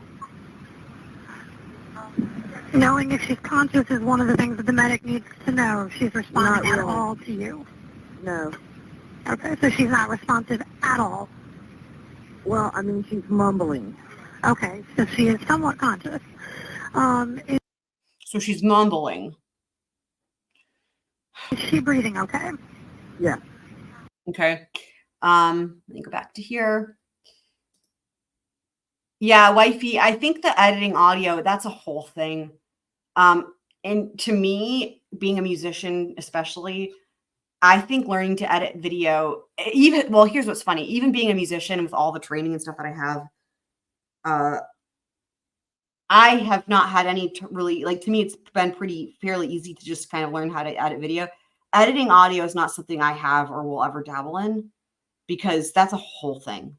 That's just a whole fucking thing. I'm not gonna, yeah. And what's interesting is like all the musical training that I have, I don't think there's any carryover into that because that's just a completely different, it's really a field that's not like anything else. Like you can be really good with music or really good with computers or good with both, and it's still going to be completely new skill set of stuff. So she's mumbling. Oops, I lost my dot. Hold on. Maggie says what did she say after she was mumbling? She's mumbling. Oh my God, I can't type. Oh my God, I can't type. Sorry, people. She's mumbling. Oh my God. Welcome to my life of typing. Actually, I usually don't have too many difficulties with typing, but I do have with the setup because of the other display here. I've got a bunch of like shit in front of my laptop. So I'm only halfway making excuses. Hold on. Breathing okay? Yeah. Okay. She's breathing. Okay. That was the other thing I forgot there. Oh, cool, DSN, that your wife is a musician. That's neato. Does she do that for a living? I love that. Cool. Cool. You guys, I was, do y'all know who, what's his name? Hold on.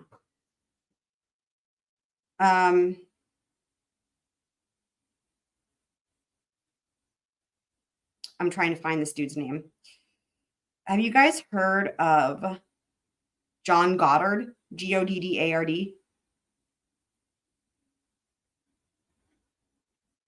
You guys heard of him? He's really interesting if y'all look him up, but he's like the real life Indiana Jones. He has this list. You can find it on his website. And it's it's his bucket list. And each thing is in categories. And it's like hundreds of things. And it's all kinds of stuff. And like everything has a check mark beside it, except for a handful of items. I encourage you guys to check it out. But I learned about this because my Russian teacher, who's actually Ukrainian, but he was texting me yesterday. And he was like, asking if I have a bucket list. And I was like, of course. And then he was like, I have one. And then he said he was making a list actually just like this dude. It's like a legit list. Like it's a bucket list that's an actual list. But anyway, part of it on there talks about learning instruments. Wifey says she's going to sleep. Okay, good night, wifey. We love you and we're glad that you were here. And I hope you have a good sleep. Oh, that's interesting. She does music therapy. Did she go to school for that? Because when I was in college, there were only 5 universities in the country that did music therapy. And where I went to college was one of the 5. And actually, I double majored in violin performance and music therapy for a time. The for a time part being the music therapy part, because I always did violin performance. But I added the double major with music therapy for about a year until I realized it was impossible because I couldn't clone myself. But I did really enjoy it. And I got to work with all kinds of, kids with autism. And then we went to like that, the mental institution I've talked about. It's one of the places where they send the criminally, you guys, I think I may have told you guys the story about that place. It was crazy. Like when people do like a insanity defense and we, as we know, they never get that. It's like impossible, but these are where they put the people that get it. I went there. Okay. Wow. Do you know where she went to school for that? I'm really curious. Because again, there's only 5 places that I know of, unless it was outside of the US, but like there's like University of Michigan, I know is a big one. It's ASU where I went in Boone. And I don't remember the other 3 off the top of my head. But cool. So, okay, let's go back to Berkeley. Okay. Yeah. That makes sense. Berkeley's a great school. Wow. Was piano her instrument that because you have to like name an instrument. I wonder if piano was, that's super cool. I love that. She and I would probably be friends then. Cause, yeah, that's a unique, it's a unique skill set. I'm really impressed that she has that degree. That's awesome. Berkeley's, like I said, Berkeley is a great school. Okay, vocals, cool. Wow. Yeah, I wonder. There's a lot of people who get that degree and they go and work for hospice. Man, that's one of those things like being a veterinarian where it's like I applaud people. I don't know that I could have done that. Had I cloned myself and did the 2 degrees, like I don't know. Kids with learning disabilities, totally. Like I still have students with like that for violin, but like hospice, I don't know. I wish I could be someone that could do that and not implode. I just don't think that I could have done that, but yeah, I don't doubt that. She sounds amazing.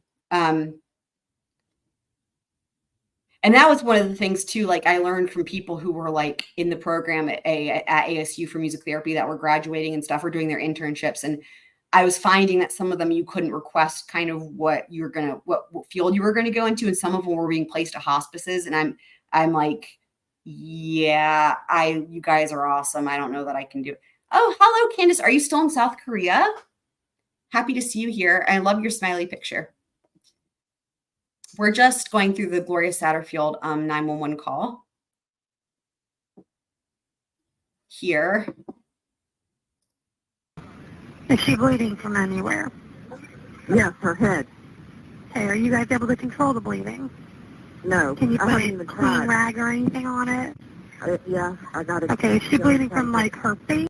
Okay, so there you go, Blackwater. So in terms of administering aid, I was under the impression they didn't administer any aid. It sounds like she says they put a rag on her head. Let me rewind that. Clean rag or anything I don't know that you would call that aid, but on it? Yeah, I got it. Okay, is she bleeding from? Yeah, I don't know that I would call that aid. It might be more like not wanting to get blood everywhere on the steps. I don't know. What do you guys think? Oh, Candace is back in California. Okay, awesome. Glad you had a safe trip. Hope you had a fun trip. As far as I understand, it seems like it was for vacation, or was it for work? It seems like from the pictures it was, yeah, I'm sure that the jet lag is terrible there. So let me rewind this just one more time for our details here. Okay, are you guys able to control the bleeding? No. Can you put a clean rag or anything on it? Oh, you're right. I see what you're saying, DSN. I haven't even tried. Fucking hell, man. Fucking hell. What an admission. Yeah, that's what she says. Thank you for hearing that. My mind, I think, couldn't process that. Thus, I didn't hear it. So that's why I very much appreciate you pointing that out. That's hard to wrap the head around, isn't it?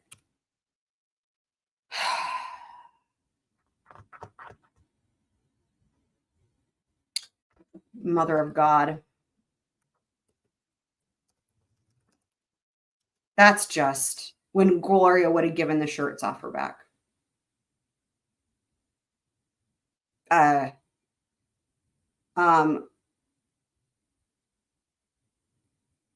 Okay, wait, this needs to go in the other category. Hang tight.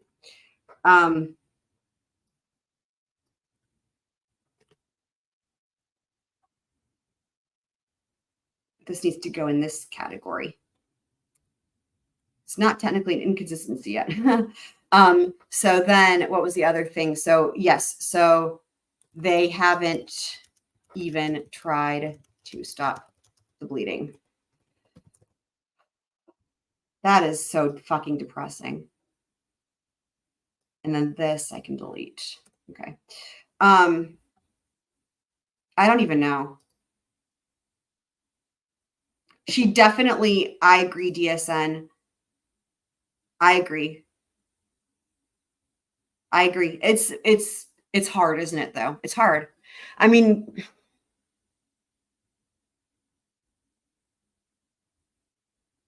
we're going to go through her statement as well when she talks to the insurance people, you know, and again, unfortunately, we don't have much to go on.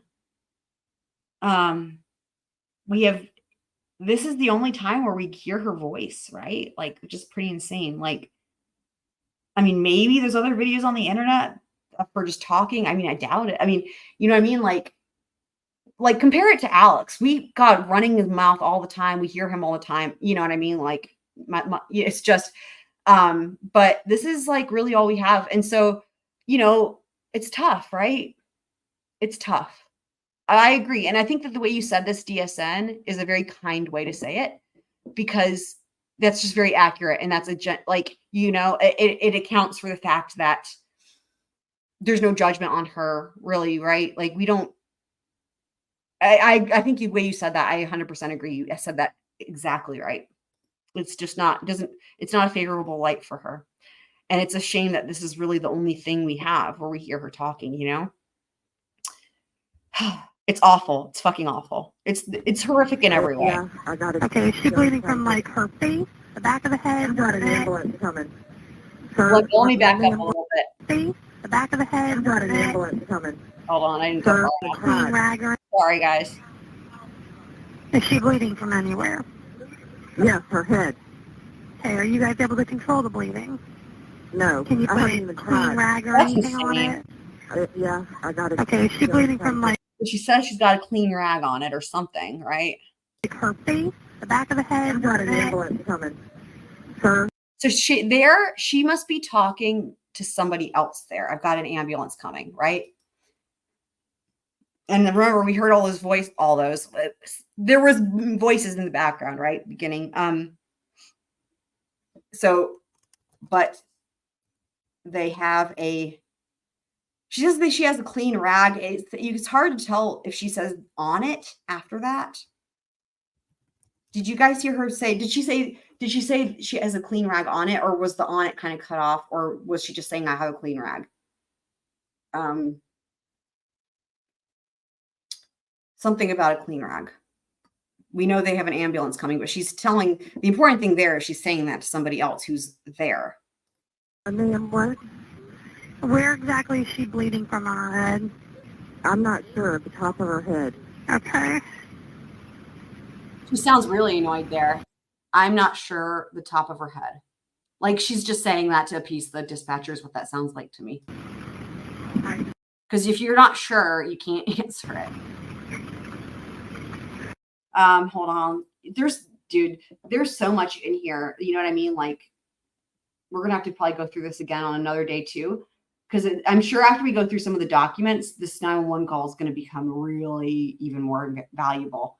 So this would be here. So not sure where she's bleeding, but then says top of her head. Not heard. Oh my God. There we go. Also, let me do this.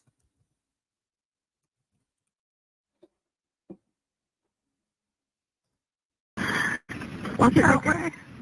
Oh, gosh. What happened? She just fell back down. Can I get off this phone? She just fell back down. Now, what's interesting is that you guys may be aware that later on we hear that she was sitting up. But here's what's interesting. Maggie has said, so far in this 911 call, what has Maggie told the dispatcher? She's on the ground. She's on the ground. Actually, she says it 3 times, not twice. Maggie doesn't say anything about her sitting up.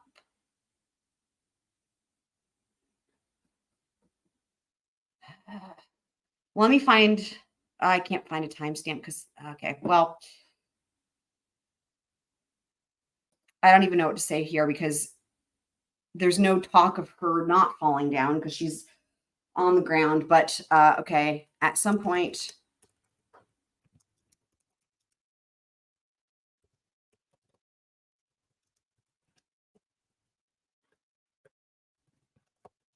Gloria falls back down, according to Maggie. And I'm going to make sure that with these things, they're in chronological order. Because again, it's important when we hear these things. Because we're going to hear from Paul here in a second on the phone. Can I have your name and phone number? Or are you able to bring the phone down by her? What? Or are you on a cell phone where you can walk down there and talk? Cell phone. No. Okay. So did you guys catch that part? That one's also insane. Because she's like, can I get off the... Let me rewind it, dude. You guys... I'm not sure. At the top of her head. Okay.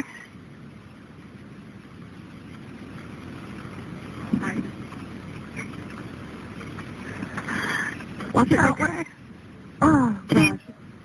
What happened? She just fell back down. Can I get off? Okay, hold on. Hold on. This phone so I can go down there. Okay. So she says she just fell back down, which would mean she's able to see her. And then she says, can I get off the phone so I can go down there? Which would make it seem like she's on a landline, right? Go down there? Hold on. This is just fucking... At the top of her head. Okay.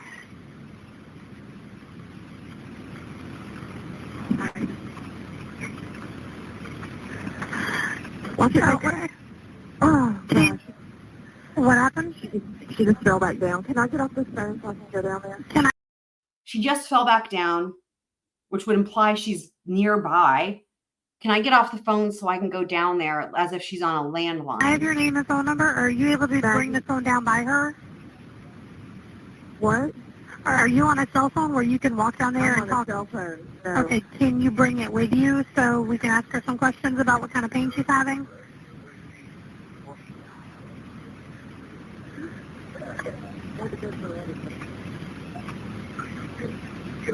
And I see what you're saying here, DSN. I thought of that too. But the problem is, if she was a little ways away, how could she see that she fell back down? I thought about that. I did think about that because of the reception. But the way that Maggie goes, oh, she just fell back down, it's like she just saw that happen. If she did fall back down, because Maggie doesn't, before that, say she wasn't on the ground. Like, all we know is Maggie was saying she was on the ground prior to that. So maybe, okay. So, like, maybe she was a ways away because of the reception. And she didn't see her fall back down, but she says it. I guess that's possible, right? Like,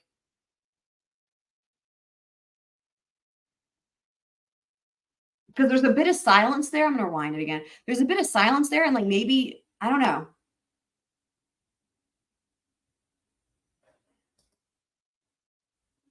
Yeah, I mean, that does happen. Well, right. We haven't heard Paul talking on the phone yet. We do hear him soon. Do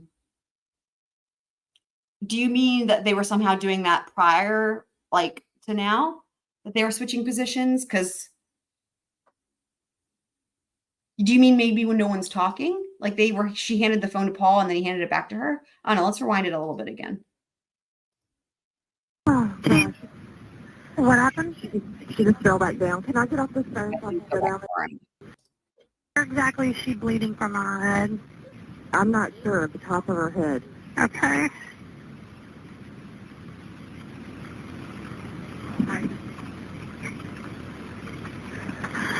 What's it? Okay. Oh, gosh. What happened? She just fell back down. Can I get off this phone so I can go down there? Can I have your name and phone number? Or are you able to bring the phone down by her? What? Or are you on a cell phone where you can walk down there and talk? Cell phone. No. Okay, can you bring it with you so we can ask her some questions about what kind of pain she's having?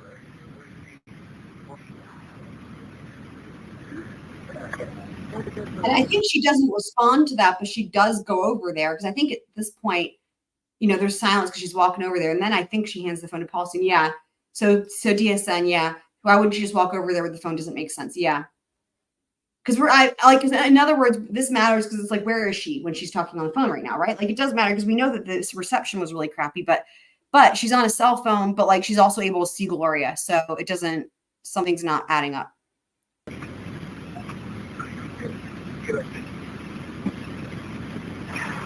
Hello? Yeah, can you ask the patient what kind of pain she's having? Ma'am, she can't talk. Okay, do you know... She's cracked her head and there's blood on the... Okay, so let me go back to the document. Ma'am, she can't talk.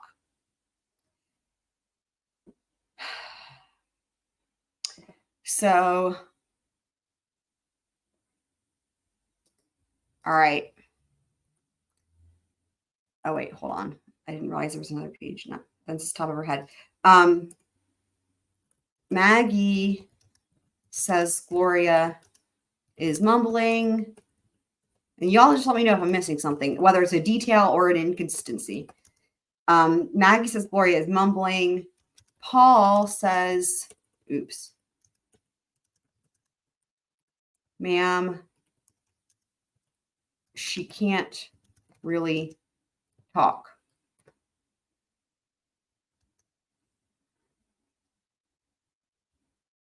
Okay, let me go back again. And I'll rewind it a smidgen. Just because I'm sure I missed something. Can you ask the patient what kind of pain she's having? Ma'am, she can't talk. Okay. Hello? Yeah, can you ask the patient what kind of pain she's having? Ma'am, she can't talk. Okay, do you know... She's cracked her head and there's blood on the concrete and she's bleeding out of her left ear. All right.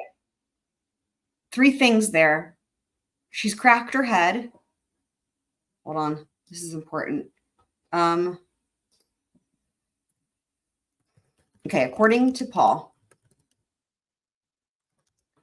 she's cracked her head. There's blood on the concrete. And she's bleeding out of her left ear. Now, meanwhile, Maggie said she's bleeding from the top of her head.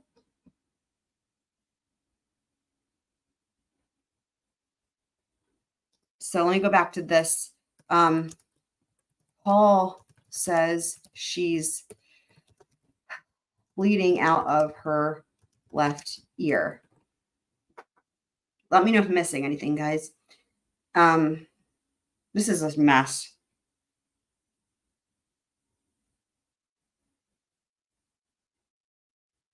Okay.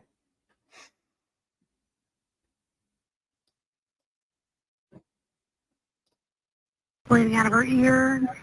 And out of her head, she's cracked her skull. Okay. Do you say, All right, do you hear that? lady to the... You guys hear on the male voice?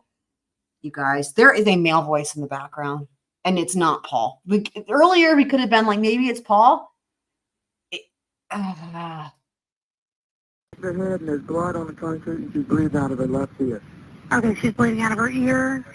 And out of her head, she's cracked her skull. You hear that, guys? The fuck? Okay. All right, the other...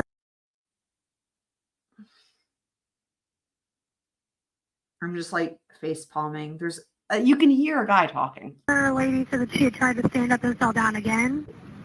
No, I was holding her up. And Okay. she told me to turn her loose and she was trying to use her arm, but then she fell back.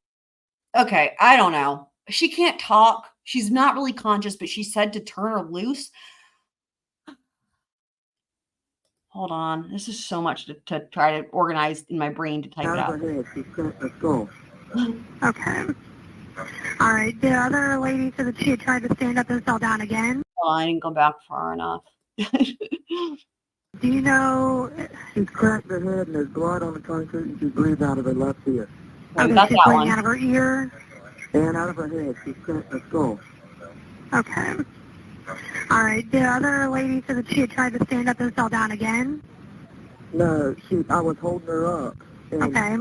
she told me to turn her loose and she was trying to use her arm, but then she fell back over. Okay.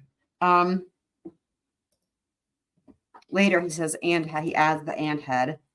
But I will say top of the head is different than left ear, right?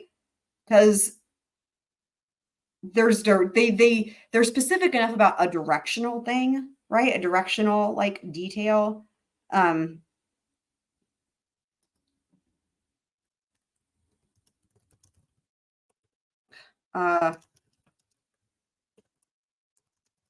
So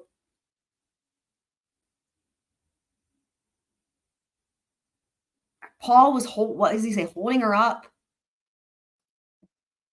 thank God. Paul says he was holding her up, and then she says to turn her loose, after which she falls back down.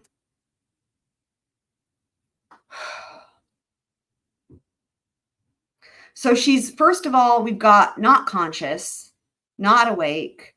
Then we have semi-conscious. We have she can't talk, but also she's mumbling, and also she says to turn her loose.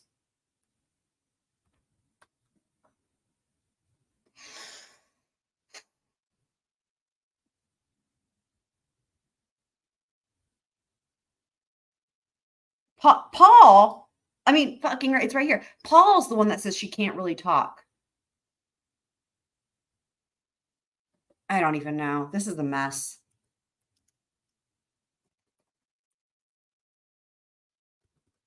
Followed by her telling him to turn her loose.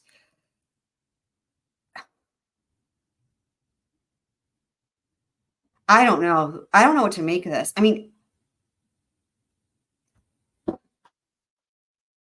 because, okay, mumbling, fine, that's one thing. But giving someone a command that is actually lucid, like it's not nonsensical, it's not mumbling, it's not gibberish. Like she would have had to say, let go of me, right? Something like that, which would make sense if she's being held or restrained in some fashion.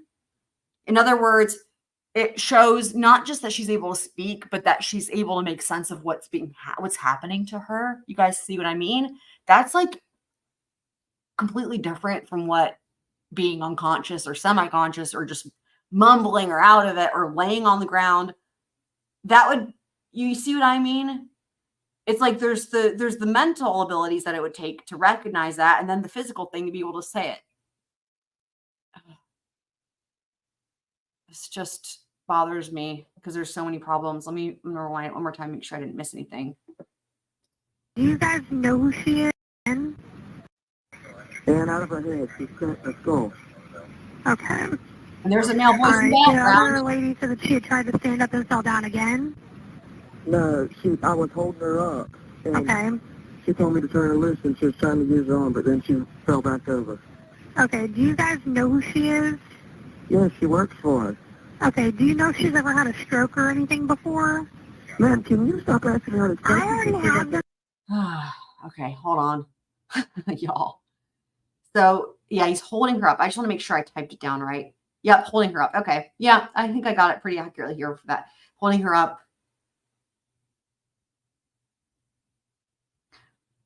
Here's the other thing, guys. Y'all, I don't even know here's the other thing.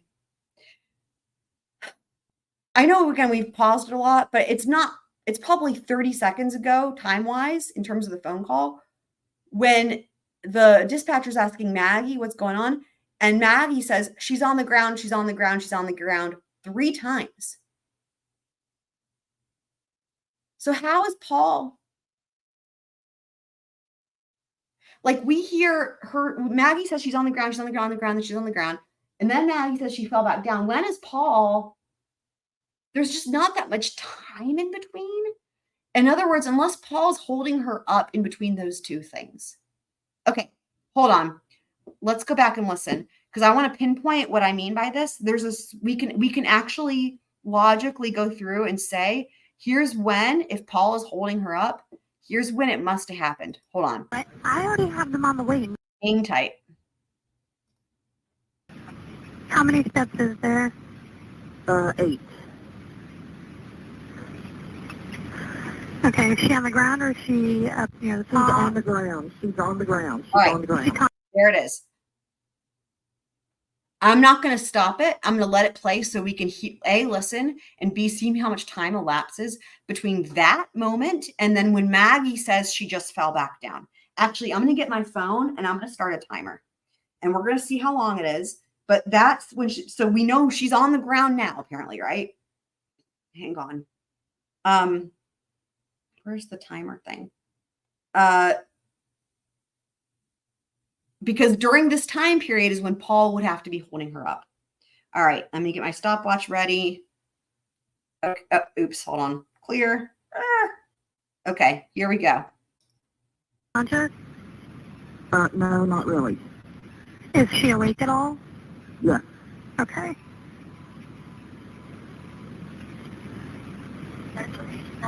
Is she just not like responding appropriately, but she is awake? Man, she's not responding. At some point, Okay, I've already got them on Here, the way. And you ask Paul would have questions to be does not slow them picking her down, man. Knowing if she's conscious is one of the things that the medic needs to know if she's responding Not at really. all to you. No. Okay, so she's not responsive at all. Well, I mean, she's mumbling. Okay, so she is somewhat conscious. Is she breathing okay? listen to you guys if Yeah. you hear something that sounds like Paul Is she talking. bleeding from anywhere? Yes, her head. Okay, are you guys able to control the bleeding? No. Can you I put haven't a even clean tried. rag or anything on it? Yeah, I got it. Okay, is she bleeding from like her face, the back of the head, I've got her an neck? ambulance coming. Sir, my name what? Where exactly is she bleeding from on her head? I'm not sure. At the top of her head. Okay.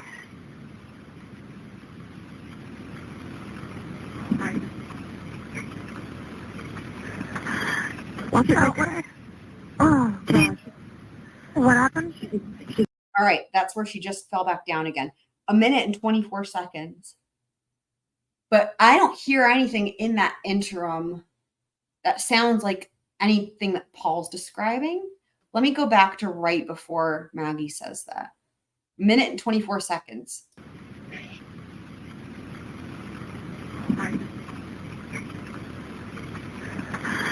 Watch it. Okay. Oh, gosh. What happened? She just fell back down. Can I would love to be able to hear what Maggie says before that comment to the operator, and that would be something it's really unintelligible. Let me go back.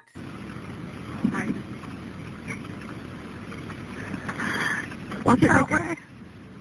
What's that? I mean, I don't know that we're going to be able to tell unless we get some help from Spacey maybe, but that would be like, what is that? Oh, gosh. What happened? She just fell back down. Can I get off this phone so I can go down there? Can I have your name and phone number? Or are you able to bring this All phone right, down by so we'll just verify this for the record here. 1:24 that between Maggie saying she's on the ground, she's on the ground, she's on the ground, and then saying she just fell back down. And so during that time, at some point, Paul would have had to pick her up, and then she would have had to tell Paul to turn her loose. What? Are you on a cell phone where you can walk I'm down going to there go and forward a call little bit to where we were. Hold on, guys. Hello? Yeah, can you have Can't talk. okay, do you know She's cracked her head and there's blood on the concrete and she's bleeding out of her left ear. okay, she's bleeding out of her ear? And out of her head. She's cracked her skull. Can you hear a guy talking? Okay. All right, the other lady said that she had tried to stand up and fell down again? No, I was holding her up. And Okay. she told me to turn her loose and she was trying to use her arm, but then she fell back over. Okay, do you guys know who she is? Yeah, she works for us. Okay, do you know if she's ever had a stroke or anything before? Man, can you stop asking me all these I questions? already have them on the way. I already have them on the way. Me asking questions does not slow them down in any way. These are relevant questions that I have to ask for the ambulance. One of my questions is, has she ever had a stroke? I don't believe she's ever had a stroke now that I know Okay. Okay, is she able to talk to you guys at all, or is she unconscious now? that. She's not unconscious, she's just mumbling. Okay. I Okay. believe she's Not. Oh wait. maybe hit her head and had maybe has a concussion or something. Okay. Maybe. No, Do you know I her name, or is she unconscious now? She's not unconscious, she's just mumbling. Okay. I believe she's maybe hit her head and had maybe has a concussion or something. Okay. Okay. I will say, while she probably does have a concussion, bleeding out uncontrollably from your head is more than a concussion. So I was just going to add this under the details here. So Paul says, okay, Paul says, I love it when the little little symbols cooperate for me here, like the squares and the circles. Paul says she's not unconscious, but she's just mumbling and she hit her head. I think he says she hit her head, right? He thinks, oh, listen again. He thinks she has a hopefully you guys can see that the reason I say that is because it is a priority for me not to misquote somebody or get something wrong. Hopefully you guys appreciate that. I would rather double, triple, quadruple check if I'm trying to write something down like this. Like, in other words, I want to make sure that in this same statement, I'm remembering it correctly as I was typing it and talking, that he does say she hit her head. Let me just verify it. Usually whenever I double check these things, I had it correct, but I want to make sure. Do you know what her name is? Me. Conscious now. She's not unconscious. She's just mumbling. Okay. I believe she's maybe hit her head and maybe has a concussion or something. Okay. Maybe. Okay, he says maybe hit her head. But yes. There we go. She maybe hit her head. He thinks she has a concussion. Or something. I'll add that just to be very accurate. Accuracy matters. Okay. Gloria Satterfield. You said Sanderfield? Ma'am? You said Sanderfield? Satterfield. Satterfield. Okay, what's the house look like out there? Mobile home. It's Hang on. Hang on. I have to. Hold on. Hang on. Actually, first things first.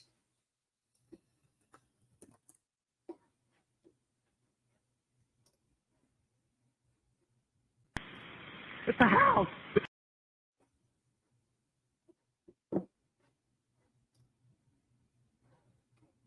Yay. Set off the road. Okay. It's a big house, got a long driveway. With a long driveway? Yeah. Is there a gate or anything down there that they're going to need to come through? There's two big brick columns that have to come through. Okay, but there's no, like, gate code or anything that they need? No, ma'am. And tell them that they can look for a fellow on a 6x6 Ranger. Okay. You guys Right hear on that? the road. He's referring to that Ranger. I'm sorry, that's so depressing, isn't it? We know so much about that Ranger now because we deep dived the fuck out of it with the truck. It's like the things we know about the Ranger versus the golf cart, and the Ranger's the same thing as the Prowler and the ATV, right? And it had the flat tire, and it's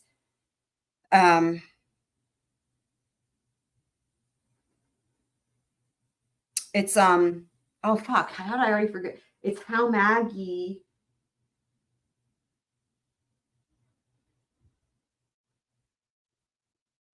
oh my god, how am I forgetting?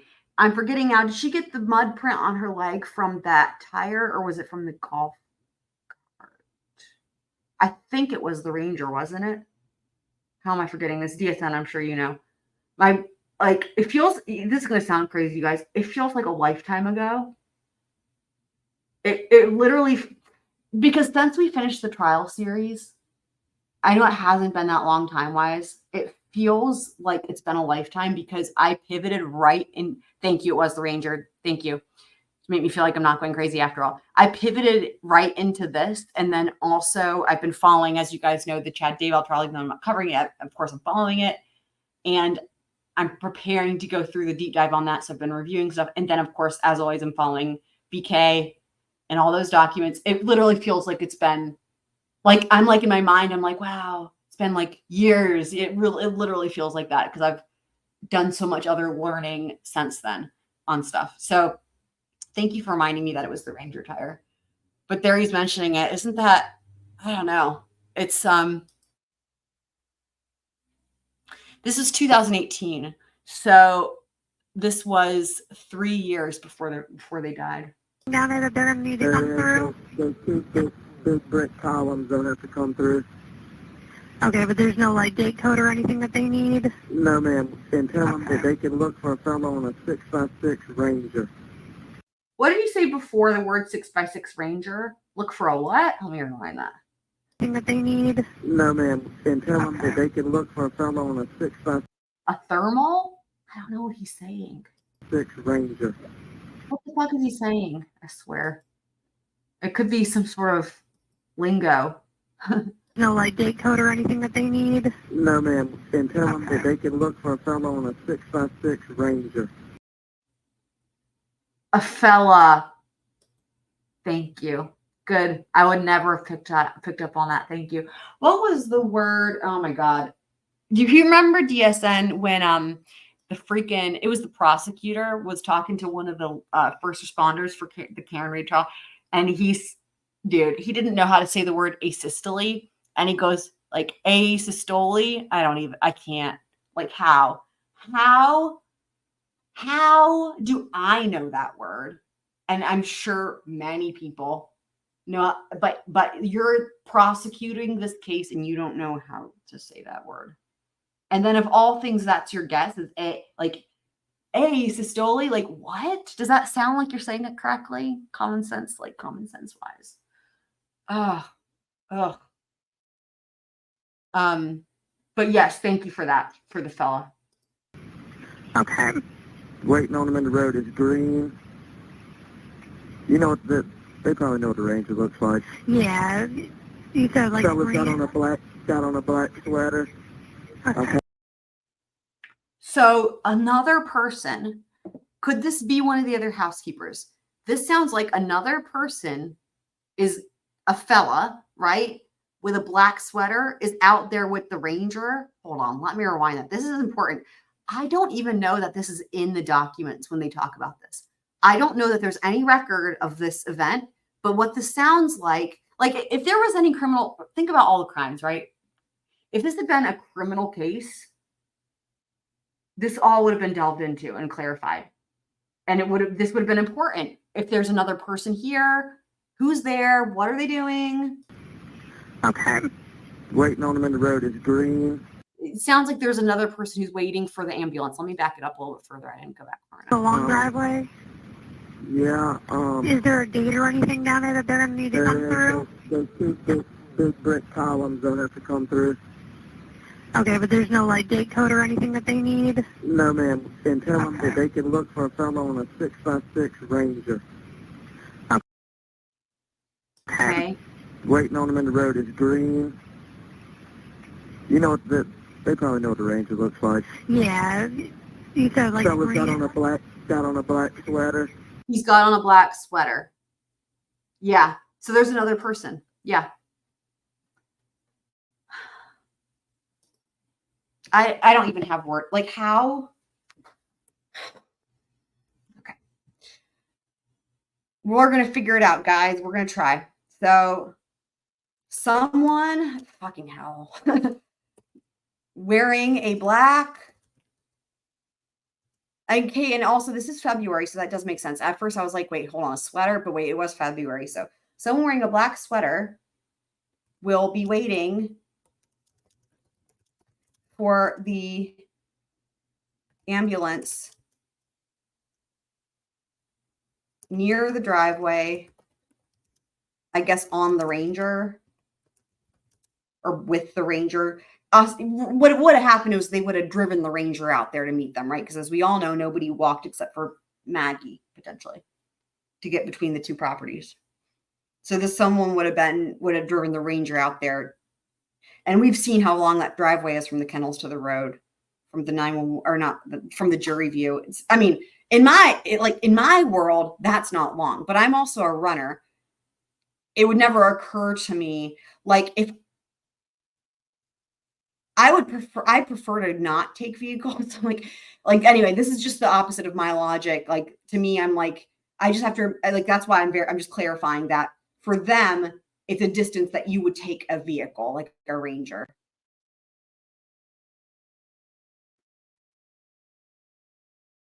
It could and that's the thing is what we have to figure out who it is because we don't know. And remember Alex, and so we have heard people talking. I think at this point we know there's other people there because we've heard male voices right earlier. And again, Alex says he's at work. So the question is, who else is there? And we're going to see what comes out through these documents and through the interviews and stuff.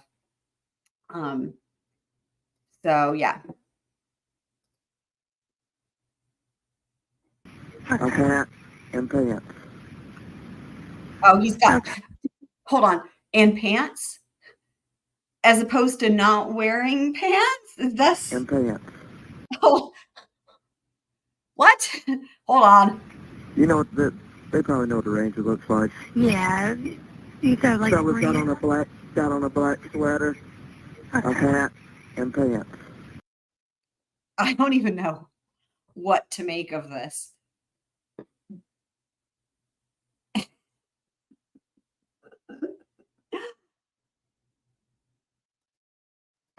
Okay. A hat, that's fine. And pants. That's the part. That's funny to me.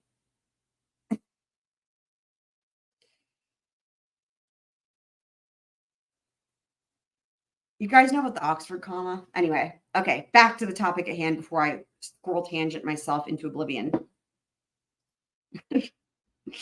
No pants, no service. Okay. That's right. All right. If something changes with her, if she loses consciousness or anything like that, I need one of you guys to call me back right away, okay? Okay, well, how long is it gonna take? Because this shit up. That I don't know. Sorry, now I'm like laughing because like I'm also thinking like, sorry, could have been Bubba or could have been the chicken. I'm thinking back to the trial where it was like the stupid questions, like, when Jim was asking Alex stupid questions, like, and it was like, who else could have been using the phone or something like that. And it was like, the only answer was like, it must have been, well, what was the specific circumstance where it's like, who are you referring to? The chick? Oh God. I'm just remembering that. And anyway, well, he just said, God, he just said something else funny. What was it? Hold on. You guys call me back right away, okay? Okay, well, how long is it gonna take? Because this shit up. That I don't. No, not funny. Sorry. Awful. How long is this going to take? Okay, well, how long is it gonna take? Because this shit up. That I don't know. I've had them on the way since Maggie first called me. They were toned right away. I wish I could hear what he says after that, whatever his excuse is, like he's got somewhere to be. Oh, no, I've had them on the way since Maggie first called me. They were toned. I've had them on the way. Hold on, sorry. Okay, well, how long is it gonna take? Because this shit up. That I don't know. I've had them on. I can't tell what they're saying there. Yeah, Alex would clarify, was I holding the phone? The way since Maggie first called me, they were toned right away. Okay. All right, but I think they're coming. Hang on 1 minute, let me check. They're coming from somewhere on Belt Highway in Ruffin, okay? That's where their station is. Thank you. All right, but like I said, if something changes, call me back. Yes, sir. Okay. Okay, let me go back real quick because it matters. Oh, it's going to go back anyway. Okay, cool. I want to look at the time here anyway. So that says 9:24:42, but let's hear what it says. 9:24 a.m. 38 seconds, February. 9:24. What does this say? Yeah, 9. All right, there it is. So 9:24. Okay, 9:24. Go back. a.m. That matters. Let me put this on the thing. It's so funny. I've had this mouse, like a computer mouse. I've had this for years. I forgot I had it. And I've literally just had it in like my laptop case, but like I haven't used it. I just remembered randomly. I was like, I wonder if I have a mouse. Literally, I'm just, because I'm appreciating the simple things in life, in the fact that all this scrolling for all these years that I've done on various things has been way more difficult than it could have been, because now I have the little wheelie thing. You guys know what I'm talking about, on the mouse with the little wheelie. And I'm just, the way that I love scrolling now, it's not like, because I'm used to using the trackpad, which like sometimes it just, doesn't respond correctly. And it's just, this is like, this is like, I feel like I'm spoiled using the mouse is what I can say compared to using the trackpad thingy or whatever you call it. It's just feels so luxurious using this. And I had it, and all I needed to do was put a new battery. Well, first I had to remember I had it, and then I just put a new battery in it, and I turned it on, and that was that. And now I'm like, oh my God. Okay, so let me just add this here because this is going to be important, the timing. I don't know why. Okay. 9:24 a.m. is when the call is initiated. I can't stand things that aren't consistent with the formatting. Why can we not line it up? Hold on. I know this is just, it's to me, the point is that it helps organization. Okay, now it's got a square. We're headed in the right direction, but we need to move it over. I never remember how to do this where it's going to take the thing with it. Oh my God, I swear. Now you guys know why I was being so grateful every time I was like, oh, it's working. Okay, let me try this. Why is it not? Okay. 9:24 a.m. I know you guys are like, we don't need to watch you do the thing, but I'm going to give it one more try, and then that was it. Yes. See what happens when you stay determined? Y'all are like, this is the worst live stream of all time. Well, if anything, if anyone uses Word, you can hopefully get some troubleshooting based. What the hell is happening here? Based on my, what did it delete over here? Word. Based on my troubles. It's, I don't know what happened here. Okay. Interesting. It somehow, I don't know what's going on. It is supposed to have, there we go. That's better. Now this needs to be, I'll leave it. Okay. Okay. Oh boy. Guys. Do you guys use Word? If you don't, I don't blame you because look at how sometimes this is just, oh, okay. We're doing better. We're doing better. Yes. Yes. Yes. Yay. Thank you. Okay. We're good. I think we're good. I needed to just add the time because that's going to matter. Let me see what y'all are saying. The Colleton County CAD report refers to Gloria as elderly female who fell while walking up 8 brick steps. Thank you for that with the earliest responder. That matters. Thank you for that time. Actually, thank you. 9:41. Do you remember what CAD stands for? DSN. Thank you. Okay, let me add that in here. 9:41 and 9:52. Thank you so much. Let me do this. I really appreciate that. So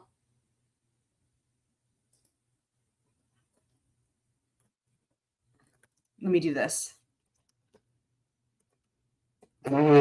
Typing. I'm just going to put it here for now. And as we build a better timeline, I'll probably move this to where it makes more sense. But for right now, I'll put it here. Thank you for this. That the first responder arrival is really important here. Responder. And then to hospital, because I know there was the issues about where they were going to meet her. Is that when they finally place her on the helicopter, or is that when she's placed in an ambulance? Do you happen to know? Or is that arrival at the hospital at 9:52? Because there were several different steps in between everything for her getting there. If that's there. And some of that's probably going to be in the documents as, okay, left for hospital. Okay. Is that left from Moselle? Or is that left because they had like a meeting area? And again, it's probably some of this might be in the documents coming up, but if the first responder was there at 9:41, I would find it hard to imagine she left Moselle at 9:52. That might be left from the other. Let me go back to hang on. Because here it's going to have this. Okay, let's see if this says anything helpful.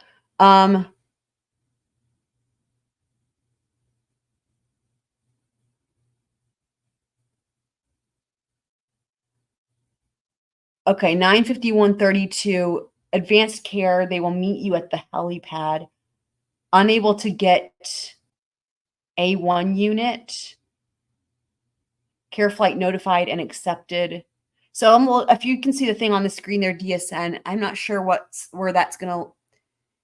Oh, this is a CAD report. Hold on. What the fuck? This is a CAD report. So how come this is different? Fucking hell. Like, for example, this CAD report is missing this. How?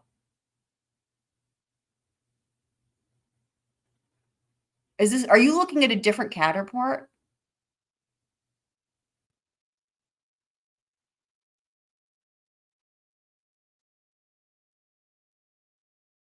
This says Colleton County at the top. What is happening? This says Colleton County at the top. What the fuck? Yeah, this says Colleton County. Oh, interesting. Okay.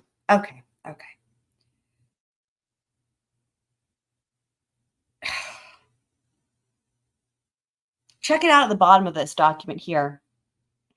It says Colleton County Sheriff's Office. And also it says their last changed February 2nd, 2018. So that's the same day. So that's actually good. It doesn't mean this was something was added after the fact, which matters to me with this situation. And it looks like it was last changed 10:43:59. That would be AM.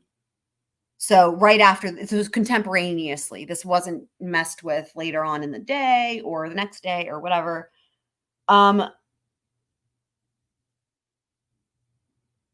So I don't know why it does not have on here when the first responder showed up. It seems like it should. Fucking hell.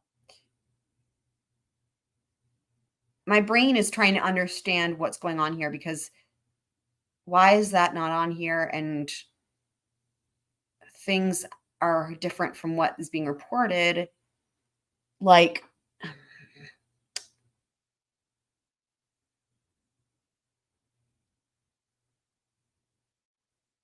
okay, 9:47, care flight checking weather. It would stand to reason that the first responders are there already, right?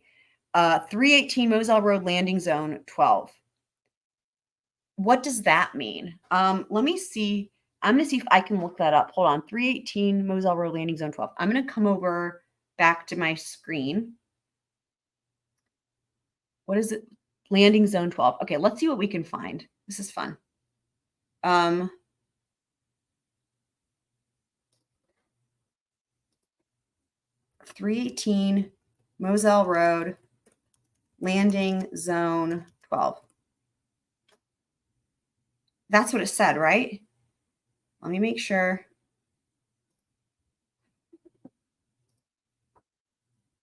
.318 Moselle Road. Yep. Okay. All right. Let's see.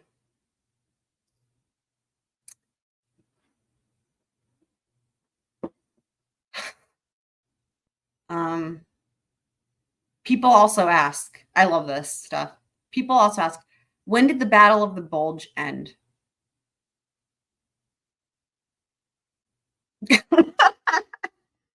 Oh, internet. Let's just review this amazing. I did a Google search for 318 Moselle Road landing zone 12. Google is telling me. People also ask, when did the Battle of the Bulge end? And also, what is the structure of the city? I don't know what that means. What is this? The signal battalion is composed of a headquarters and a headquarters company, a construction company, and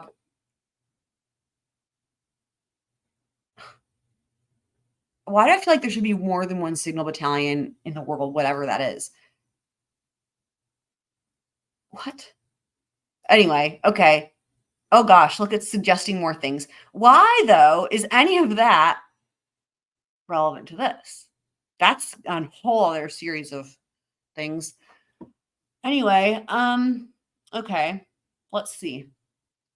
Let's do this because we're quite familiar with this territory, having done lots of field trips. Oh, we know this so well. Look, interesting. Do you guys see what I see? Every time, I swear to God, every time. There is nothing in this case that isn't like this. But of course, whatever this thing is, it's right here, and there's Murdaugh Avenue. Like,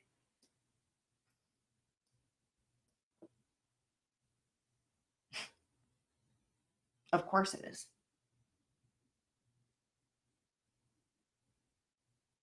So there is something. It sounds like they think they can land the helicopter there. Let's zoom in. Oh, y'all. I guess because there's nothing there. Is that the idea? That it's just dirt? There's a house with a pool. I mean, is it someone's private property? Because, I mean, they couldn't land it on private property. You know, I wonder if the problem was the trees. That could be what it was in terms of their property, because even though they had a landing pad, it was for planes. You know what? That makes sense when the landing pad or it was an airstrip for planes, right? I'm wondering if the problem was was all the trees. That would kind of make sense. And when you look at this, because there's no trees. And so it's like maybe they were going to try to land there. Let's see if we can do a street view. I love this. I just love this. Oh my God, look at this. I'm never disappointed. Can you guys, and actually it's fun because you guys can see my cursor. Look, Jesus saves. I'm never disappointed with doing anything Murdaugh related, because it's always just exactly what you expect. Even when it's something unexpected. It's like, I didn't expect that Murdaugh road to be there, but yet I do, because of course. So look at this. This answers the question. What do you guys think? Check it out. Looking at this, that they're talking about landing here.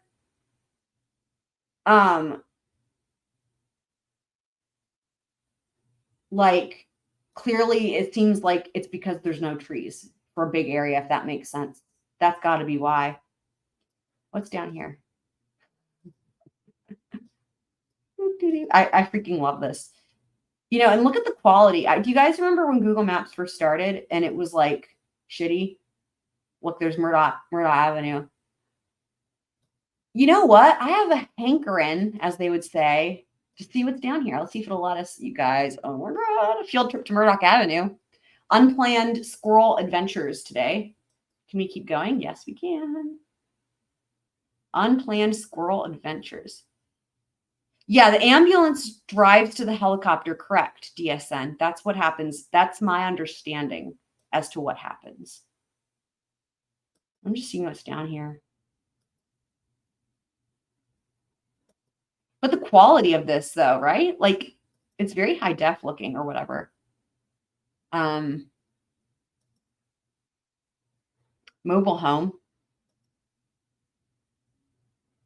I'm just pointing that out because of the questions that, you know, Alex and that other random lady gets so offended by.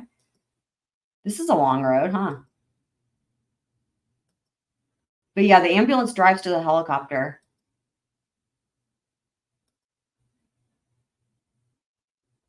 Wow, you're getting way out, dude.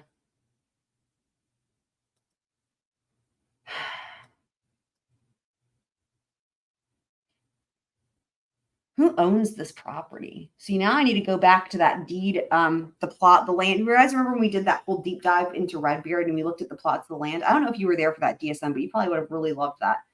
The whole deep dive. Like, We looked at the tracts of land. I wonder who owns this property. Is anything out here? Because you know probably what I'm thinking. I mean, it's called Murdaugh Avenue. Is this property that's in the family? Like, what's the situation? There's nothing. I wonder when we're going to see another house. A house. Wow. What does this say? Private property. There it is. There it is.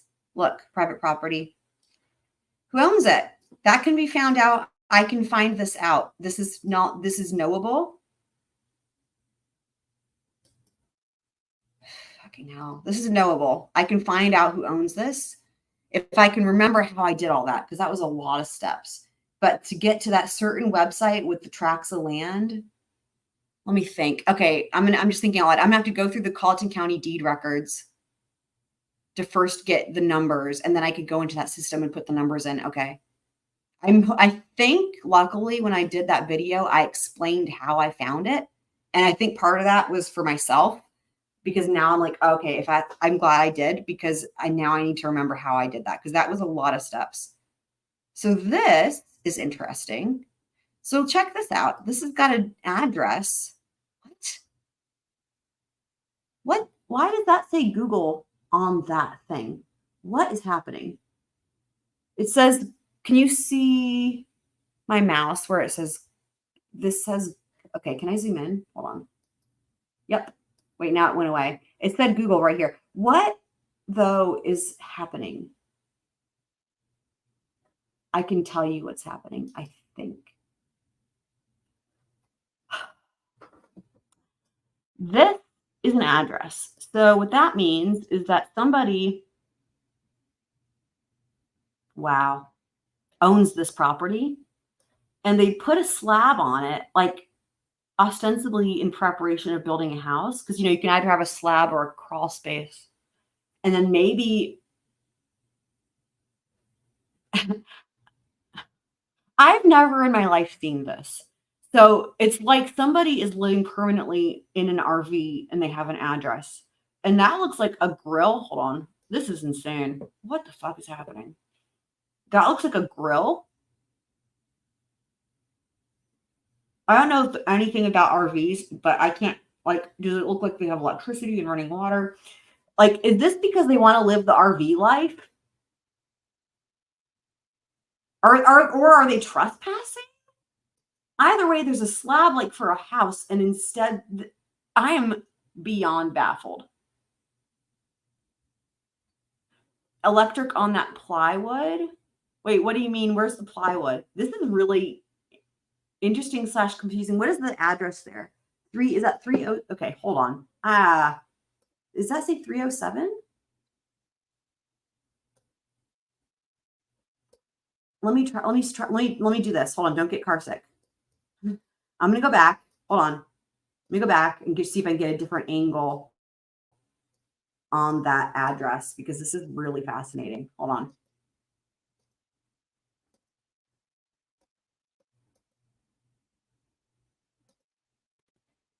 Wait, what did it say on the back of that brand, maybe, of trailer thing or RV? This is interesting. So I have so many questions. Okay, I think it's 307.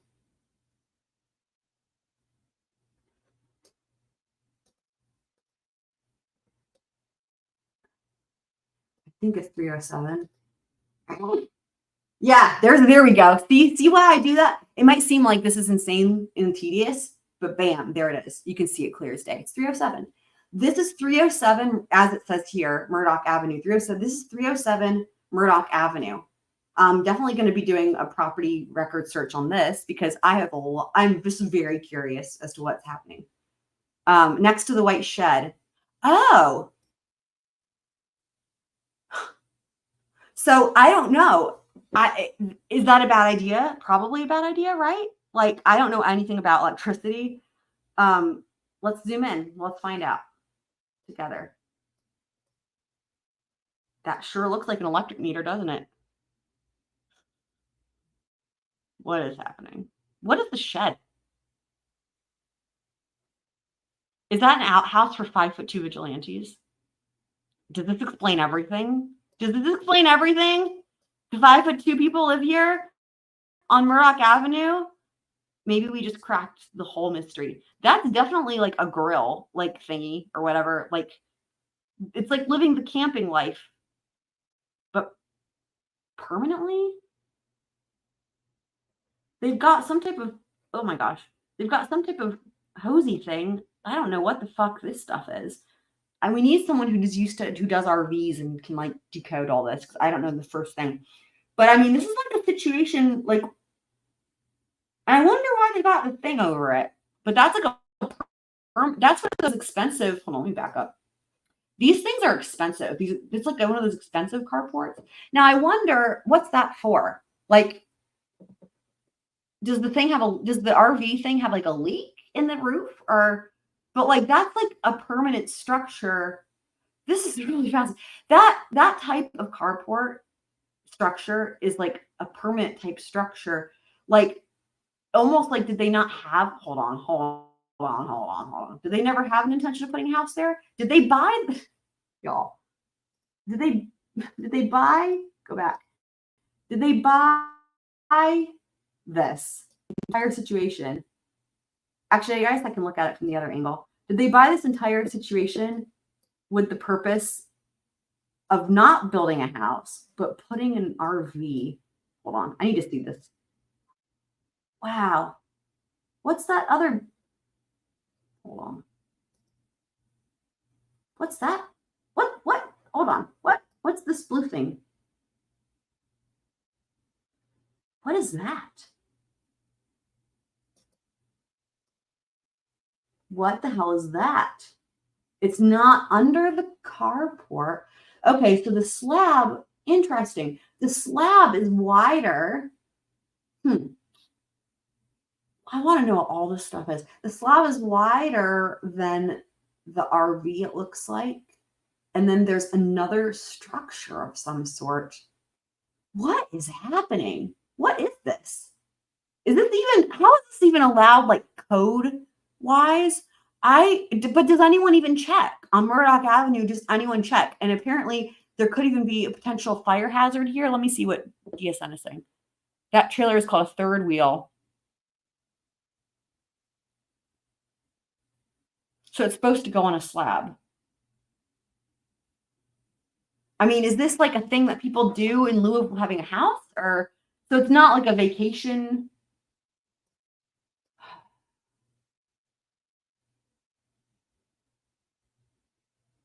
Like, I guess what's the type, or what's the point of the slab, I guess? Like, if you have an RV that doesn't go on a slab. So that vehicle probably wouldn't be able to pull it, right? That Jeep? Got it. When you look at the size comparison. Is that a doghouse? I'm going to lose my mind if that is one of those fucking houses. Do you see where my mouse is? I swear to God, if that's one of those fucking same doghouses, hold on. My brain will blow up, literally, and I will need to go to the hospital. Oh no. Oh no. Okay, let's go this way. Oh my God.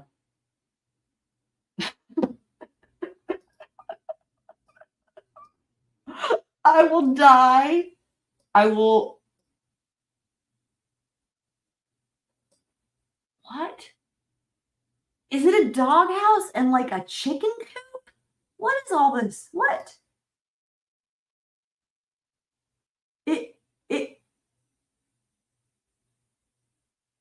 Okay, DSN says RV parks have permanent trailers and then slabs for third wheels.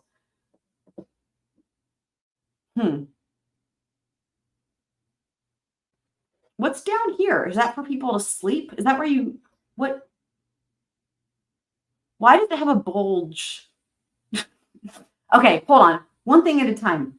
Now I'm more preoccupied with this possible outside wooden doghouse, akin to the famous doghouse. Can we get a different view? And that thing, is that chicken coop? I swear to God. What? Grass. Like, I don't, sorry, the thought, the thought that these people would have property where they're living in an RV, but then they have a permanent wooden structure for the dog, like a dog house, and then a chicken coop is beyond it's. And what is this blue structure? Yeah, mobile. I mean, I'm sure you're right about that. Could be a dog run. Guys. I want to. Okay, well, let me write it down, because the thing is that, again, this is all knowable because it's public records. Keep that in mind, guys, just so y'all know. There's an address here. This has an address. It is public record. You can find out the history of who bought and sold this property and for what price. It's knowable. My question would be, though, well, I have a lot of questions. One of them would be, are these the same people who own all of this fucking land that we scrolled by a million hours to get through, and all this private property? Do they own it? Do they spend all their money on trees and then not a house? And also, how are they moving this thing? Because it seems like the Jeep wouldn't be able to do it.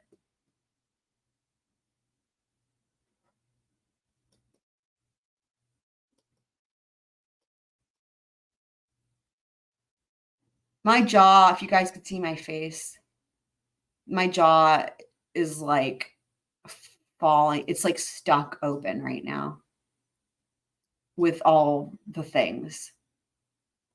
I mean, my brain is the type where it's like, I have to figure this out, because it's just so many mysteries. Like, what is this blue thing? Hold on. Let me go back the other way. Hold on. Grass. Let me zoom out.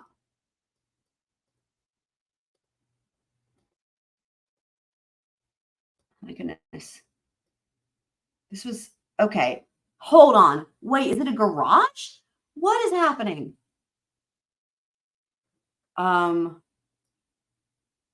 What? There's a slab with what is this big wheel spool thing?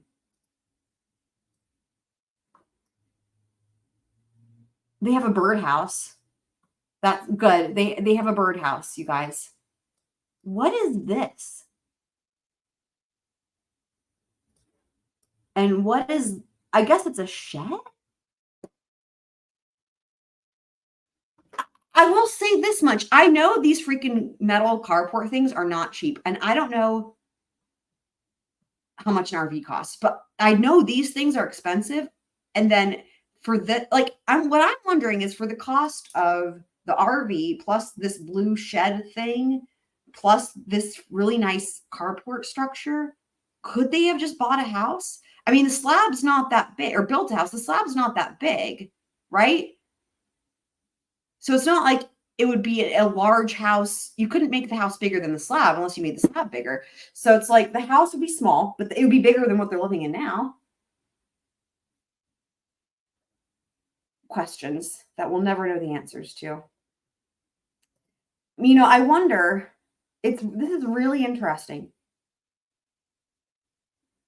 Maybe a relative with an RV living on some rich guy's land. Maybe. We can find out. We're going to find out who owns this.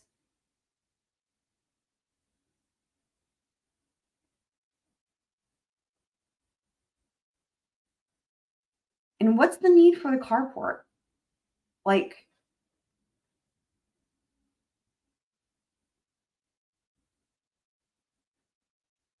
I guess it keeps this in better condition, maybe?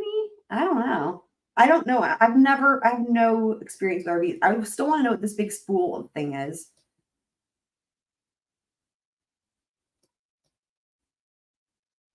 I think the flag is like the old South Carolina flag. Maybe they have other slab garage chicken. But can't they drive it though? Do you think their Jeep, that Jeep could pull this vehicle? What is this? What shed is this? Da-da. Green sleeves. Shed mystery version. Just in time, Zero Planner Girl. We're in the middle of a bunch of insanity. Oh, that's awesome. I'm so glad. I'm very happy for you. That sounds awesome. We're on Murdaugh Avenue. Hanging out, chilling. Oh, by the way, at 307 Murdaugh Avenue, somebody who's living in this situation with so many questions. The questions are endless. It's fun. Glad you're here for a minute. I'm glad you saw an amazing. Was it a musical or was it like it probably was just not musical, right? But I'm super happy. I love that. I love theater. We were wondering where you were. And I think Black Widow was trying to summon you with her mind, and it looks like it worked. So, but we've got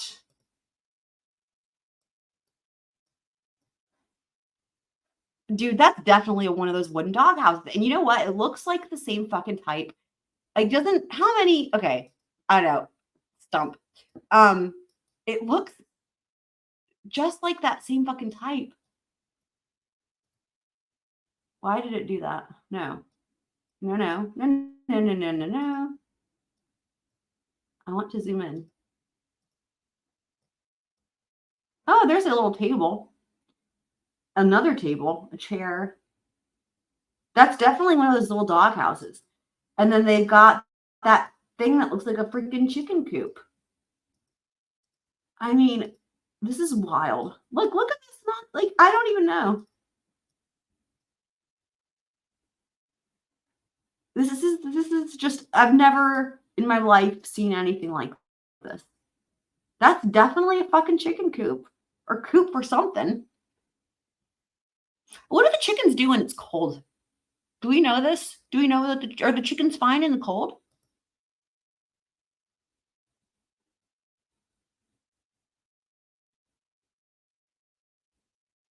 Yeah, drama, not musical. Yeah, gotcha.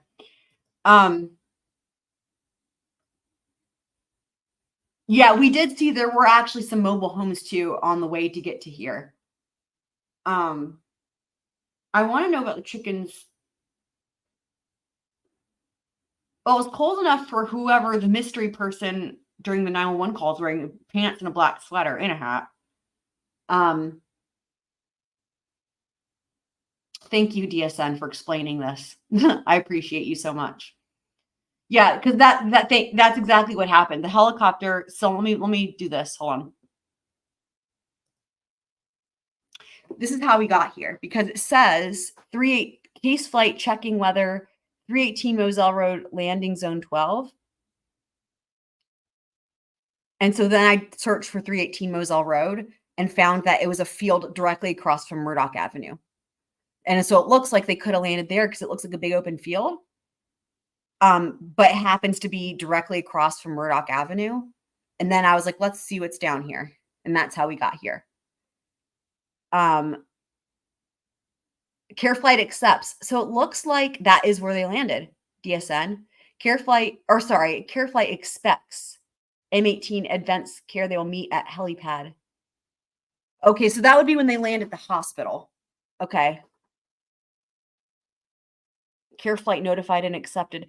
I wonder if that is where they land. We might find out in these other documents too, but I wonder if that's where they land. But I'm still baffled as to how it doesn't say the time of the first responder getting there. And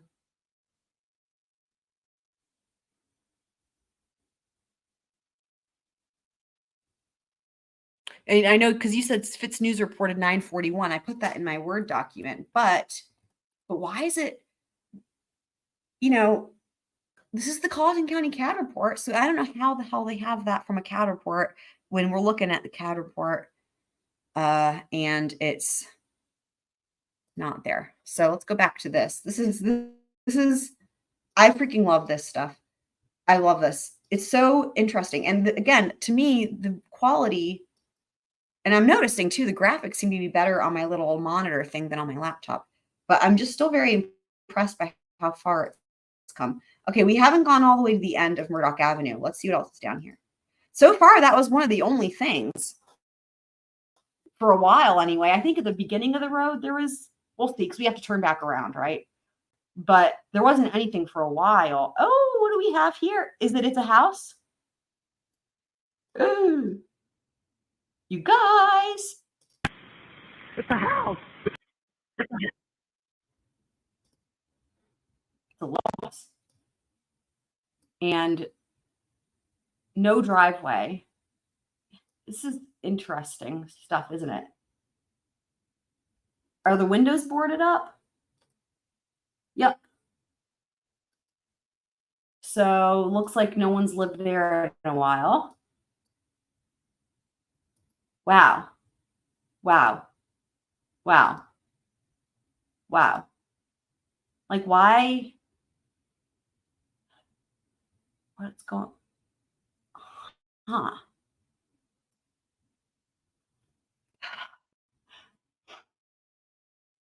Okay. Hang on. Hang on. This is how I get to Google Maps. I type maps in Google. I don't know what you guys do. There's probably a better way. Hold on. Okay, hold on.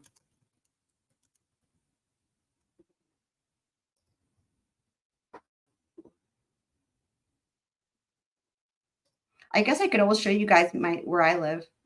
Not that which one matters, but let's do what is it called? It's 307.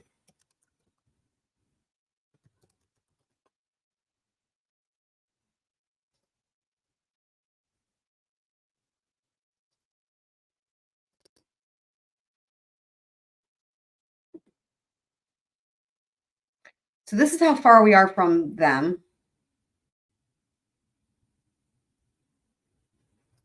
Bubba's used cars and shop. You've got to be fucking kidding me. Bubba owns a car shop. How did we not know this? How did we not know this after all this?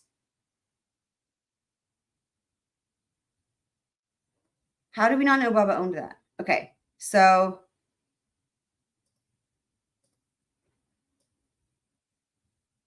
remember too, just for the sake of whatever. Oopsies. Where Maggie's phone was found was, let me see where Godly Farms is. Hold on. Ah! No! What's it doing? Is that the house? Okay. So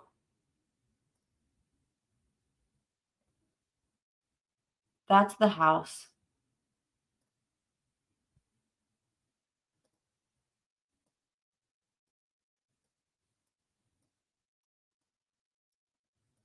What I'm doing is I'm going to see where Maggie's, just for fun. There's the Dobson Road thing. Okay. So where Maddie's phone was found was like right around here, I believe, after Dobson Road. And then the next road after that is Murdaugh Avenue. So then if you turn, there's 307. Now we were a little bit past that. What I wanted to do is look and see, because remember we saw it looked like it branched off. That's what it was. So look, check it out. Let me do this. Let me zoom in. Aha. See, I'm like, what am I looking at? I need to see it from all angles. That's what she said. This. Bam. Y'all see? Y'all see? I was like, what are we looking at here? What type of hidey hole are we looking at here? Potential hidey hole situation. You know what I mean? Because again, This is all private property. It's called Murdaugh Avenue. Who owns it? We're gonna find out. I'm gonna research the fuck out of this. But that's why I wanted to see. There it is here from the aerial view. It's an unnamed dude, an unnamed thing to nowhere, of course, right? But of course, how could it be anything else? It's swamp. It's swamp. It's just, you guys, look, it probably leads to, can we go? It's not going to let us go down there. Fucking hell. It probably leads to swamp. And somewhere around here, there's a bunch of hogs, you guys. Well, you know what would be really funny if we saw a hog doing this? We could. You know, apparently they're rampant. Like, I would love to see that. Or a turkey or any type of animal. Actually, there should be something, right? Like, there is no time of day that on my street you could do this on it and there would not be an animal of some sort. There's some trees, whatever, chopped down, burnt. I don't know if that's fire or what happened. We're still going down. This is a long ass road. Actually, let's see. How long is it? Eventually, we will hit this. We should be there close soon. So it's going to bump up here, if that makes sense. So we should be pretty close. Ooh, what's that? Yep, there it is. Okay. So, all right. Now,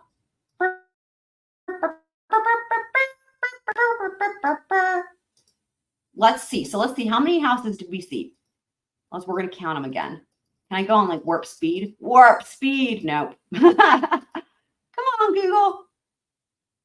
What's good driving music? What's a good music for a road song? Okay, there's that one house. I don't know if we want to count that because it's all boarded up, but there's one. We'll count it. Like a road trip music. Okay, then we have that confusing as fuck situation where the dogs and the chickens have a permanent structure to live in, but the people don't. And honestly, I can't really complain. I like animals better than people anyway. I mean, I love people, but I love animals more. No offense to people. My heart is for animals. Okay, there's another house. Hang on.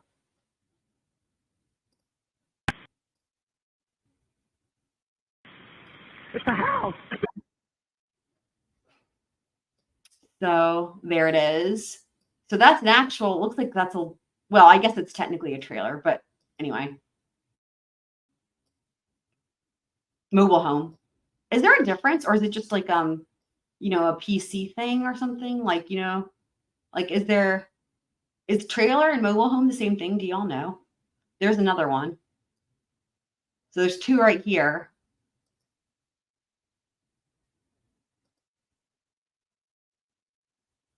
And then there's another one. Another one, like DJ Khaled would say. That's 3. So we have 3 legitimate looking livable places. Then we have the RV thing. And then we have the other house that's all boarded up. Is that the same? That's the same one. That's still the third one. Okay, right? Yes. Yeah. So 3 legitimate structures, and then 2, I would say we could say they're each a half, and then it makes 4 total. And then that's it. Now we're back out here to Moselle Road. So this is the where they landed. From everything we can tell, it looks like they landed the helicopter here.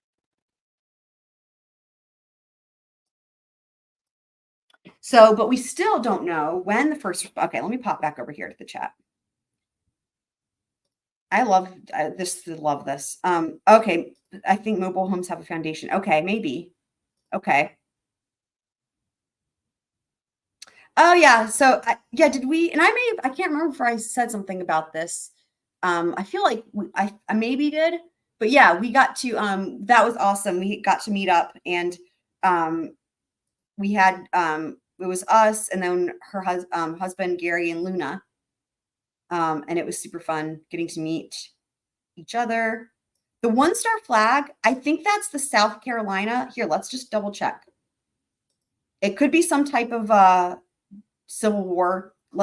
Just brace yourselves for something that could be potentially racist or not racist, Confederate type shit. Hold on, Carolina.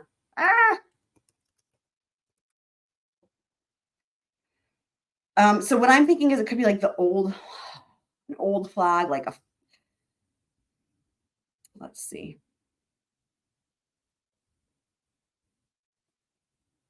Okay, let's go back. Well, was it just 1 star? All right, let's see.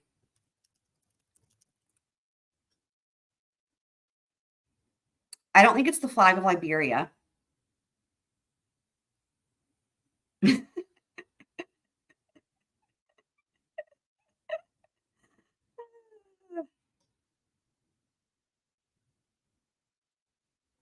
Good night, DSN.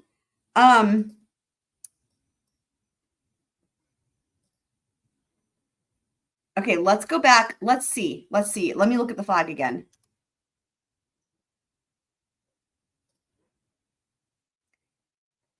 Wow, there it is.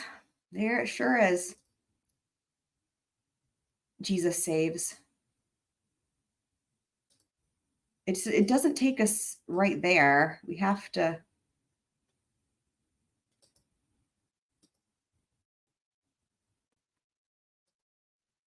Wait, am I going the wrong way?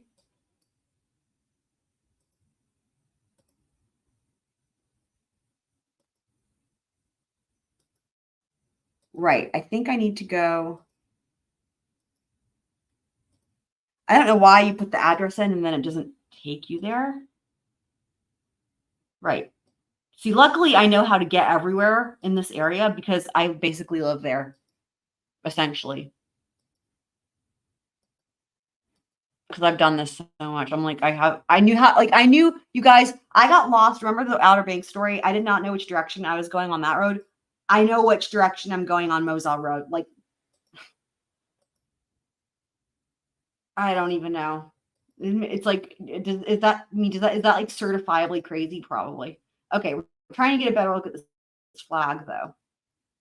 It is a blue. Okay. Here we go. We're gonna figure this out, Blackwater. Don't you worry.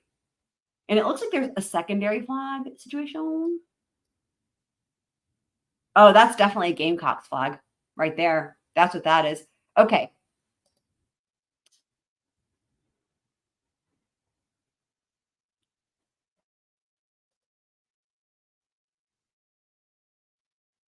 We need this flag.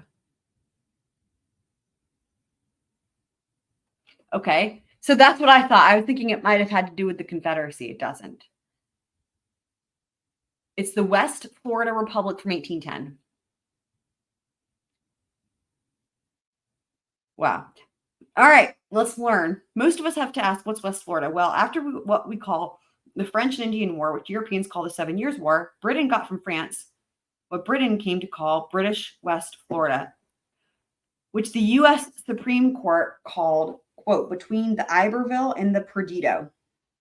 It was a tract of land bound at the top by the 31st parallel, which ran east to west from the Perdido River down through our Gulf Coast and west to what they call the Iberville. Wow. The Bayou Manchac Waterway near Lake Pontchartrain in Louisiana was first called the River d'Iberville on a French map from 1702, but you won't see the name nowadays. Wow, this is some history that is really deep in the crevices. Iberville entered this waterway off the Mississippi in canoes on March 24th, 1699, a lovely time of the year. What is happening? And in his journal called it, quote, one of the prettiest spots I have seen, fine level ground, beautiful woods, clear and bare of canes. It was a lovely time of year in 1699. What? In 1780, Spain took Mobile. Is that Mobile, Alabama, I'm guessing? And as part of the Treaty of Paris, ending our Revolutionary War, among other wars, Spain got West Florida and then became Spanish West Florida. Oh my God. What? This is some deep history shit right here. You guys, look at. Okay. We're learning. We are learning together. By 1810, Spain was falling apart. These are not my words. This is from this website. I don't even know. This was Google's answer to this flag, and I think we're getting some fascinating history, colorful history. By 1810, Spain was falling apart. Napoleon had conquered Spain and put his brother Philip on the throne as king, and Spain was also broke. The legal side of my way of thinking is like define broke, but whatever. Americans living in Spanish West Florida from Louisiana to Baldwin County decided to start a revolution. And set up a new government that they called the Republic of West Florida with its capital in Louisiana. Period documents show it to have been a well-designed government. They formed a small army and even captured Baton Rouge from the Spanish. Alabama. Okay, so it is Mobile, Alabama. Alabama played a major role in all of this too. For one thing, the head of the small navy of the Republic was Joseph Collins, deputy surveyor of Mobile, who also owned a 1 mile square tract in what is now Magnolia Springs, and was captain of a Spanish militia unit called the Fish River Dragoons, sorry. I wish it was dragons. That would be fun. I love dragons. Its Creole descendants still live in that area. For another, a Baldwin and Mobile County Ivy League educated lawyer named Joseph P. Kennedy headed up the Mobile Society and tried to capture Mobile. The mission ended in failure when Kennedy sent his troops not only the one-star flag. Okay, here we're getting to the flag. I'm going to highlight this because you guys can see this. But also a barrel of whiskey. They got drunk and started shooting each other. Black Witter, I hope you're listening in because you're getting this is the answer to your question. I bet you never expected any of this, right? Let me read this again. The mission ended in failure when Kennedy sent his troops not only the one-starred flag, but also a barrel of whiskey. They got drunk and started shooting each other about when the Spanish army showed up and whipped them, sending Cyrus Sibley, later founder of Montrose, off to prison in Morro Castle in Havana. This is why the flag of the West Florida Republic flies in St. Louis Cathedral. It successfully flew over Louisiana, but it does not fly in Mobile, since it never successfully flew over Mobile. About then, the United States simply took West Florida on the highly technical theory that it was included in the Louisiana Purchase in 1803. So in that manner, the West Florida Revolution died. But its flag, sometimes called the Star of the West, people then thought anything west of Georgia was the West, lived on. Interesting. As Texas adopted it with a gold star instead of a silver for the Republic of Texas. When Mississippi succeeded from the Union in 1861 to become a free republic, it adopted the flag of the Republic of West Florida. An Irish troubadour named Harry McCarthy was there. And to the tune of the old Irish Black Witter things, into the tune of the old Irish song, Irish Jaunting Car. Jaunting Car wrote the song, The Bonnie Blue Flag That Bears a Single Star. How, you guys, full circle, Black Witter, the ambassador for all of Ireland, she didn't ask for it, being Irish, asked the question about this flag, and check it out. Buried in the answer is Irish-related things with this Bonnie Blue flag. This is crazy. To the tune of the old Irish song, I wonder if she knows this song. The Bonnie Blue Flag That Bears a Single Star, which made the flag famous. People sang that song in the Civil War, and some flew the flag. It became the sort of unofficial second-string Confederate flag. Interesting, especially since the Confederate government kept changing its mind about just what its flag was. Perhaps some people are flying that flag or have the sticker on their bumper thinking it is a more sophisticated or less redneck version of a Confederate flag. And that's probably what I was thinking, but that is wrong, which means I was wrong. It is the flag of the West Florida Republic, a brief and mostly forgotten stop in the foundation of our little part of the world. Wow. That is some history right there. We're going to have to find the song. Unfortunately, I don't think I have it situated to where I can play it because with my screen share, the audio is coming from my laptop and the screen is on a different thing, but I can find it for the next video. Wow. Let me write that down.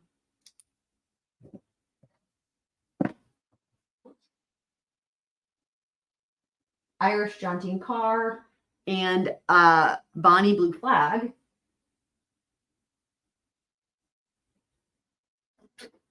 Well, learning is great, isn't it? I just love it.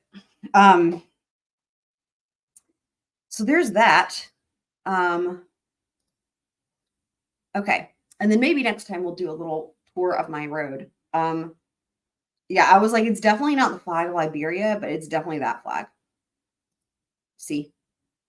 And that's definitely the Gamecocks. I'm almost positive. Yeah.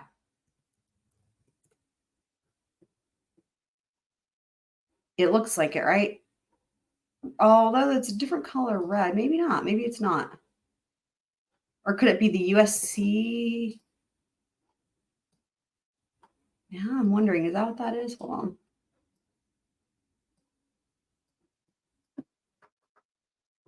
I can't tell. I can't tell because it could be hanging downways or it could be, I can't tell which direction. Maybe we'll save that for another day. So, okay. So where did we leave off? So we went down this whole thing of this place. We did the 911 call. What we were trying to do, let me go back to this.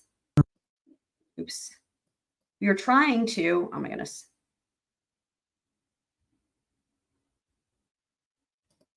We were trying to figure out, because it doesn't list here when first responders show up. And then also, hold on, word tentatively. Let me do like a,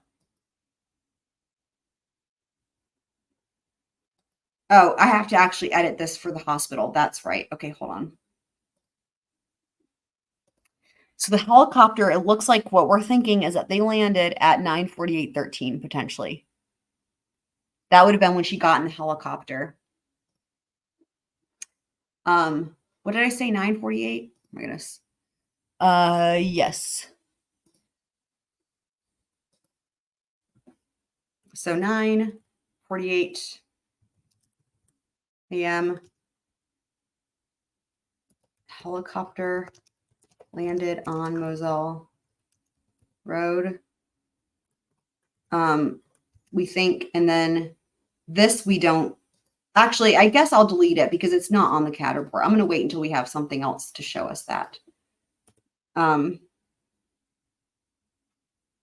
it does remind me that we need to remember to find that from a later document. Okay, so now back. 9:24. There is the CAD report, and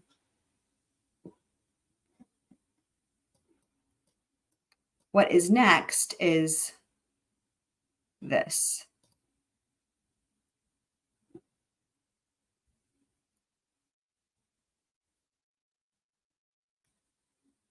Alex's interview with Nautilus Insurance. Problem. My name is Bryant McGann. You know what? I'm thinking better of this because going through this, it could, I don't know. It could be hours, to be quite honest, because it's going to be a disaster. It's going to, like, just, you guys just, well, I think we might better wait. My plan is to do that, to go through his interview, Alex's interview with insurance. And then what we will do after that is this, which is the insurance write-up of what they say happened. And it includes Maggie and Paul's interviews about what happened.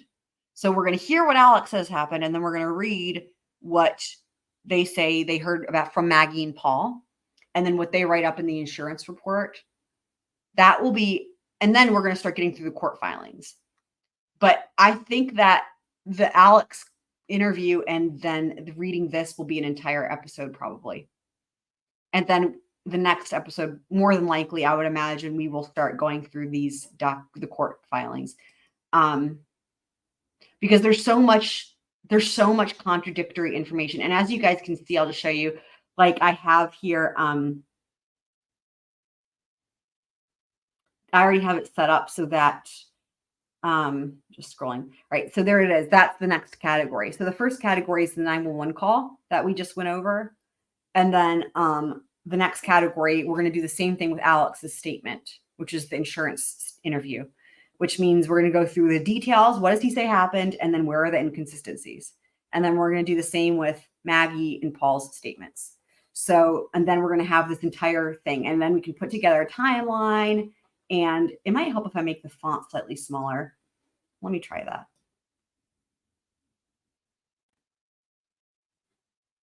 There's probably an easier way to do that, but that's how I do it. SquirrelLife. Let's try it 20 and see, did that change anything? Why does it not look any different? Oh, goodness. Yeah, it didn't do it. I don't know why Word does this sometimes. But it does. Are we going to react to anything that I do? I think it, yeah, that made it smaller. Okay. That made it smaller. So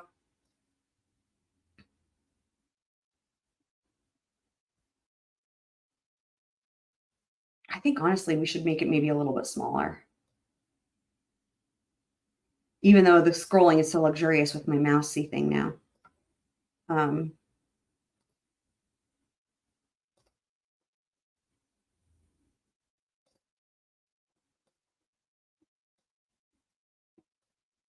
Did it do it? Did it do it? Nope. For some reason, I guess that's what it is. It makes you do it twice. I don't know. Is that a thing with Word? You have to do it twice. Microsoft, if you're listening, that's a stupid policy that you have to do it twice to get it to change the font size. Wait, now it says it's already 16.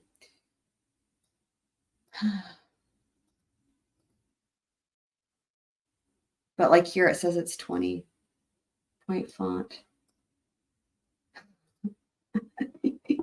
You guys see why this is like, you guys see that? It's like why does it say, okay. I guess you have to do it in portions. Another question for you, Microsoft. Why? Why? Just why?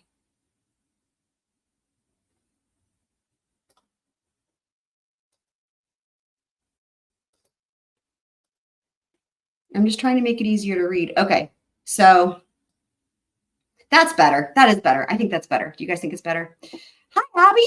Yay. You're here just in time for the end. I know you live in Louisiana. We just covered a long thing of crazy history that talked about Louisiana. It also looks like there's a big space there for some reason. Okay, so yeah, we covered the 911 call and went through all this stuff. And then we did a big, huge, crazy detour trying to figure out where the helicopter landed. And we went down Murdaugh Avenue and it was fun. But I'm happy that you're here.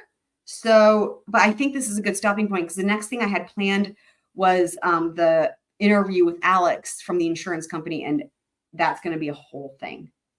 So I have a good list of things to look up here. So yeah, I'm also going to see, I've got to remember to ask Spacey if he can do something about that audio, if he's willing to do that. He might not be able to get to it till the weekend, but if he's going to do it, if he does it, then whenever that happens, we will listen to it. So,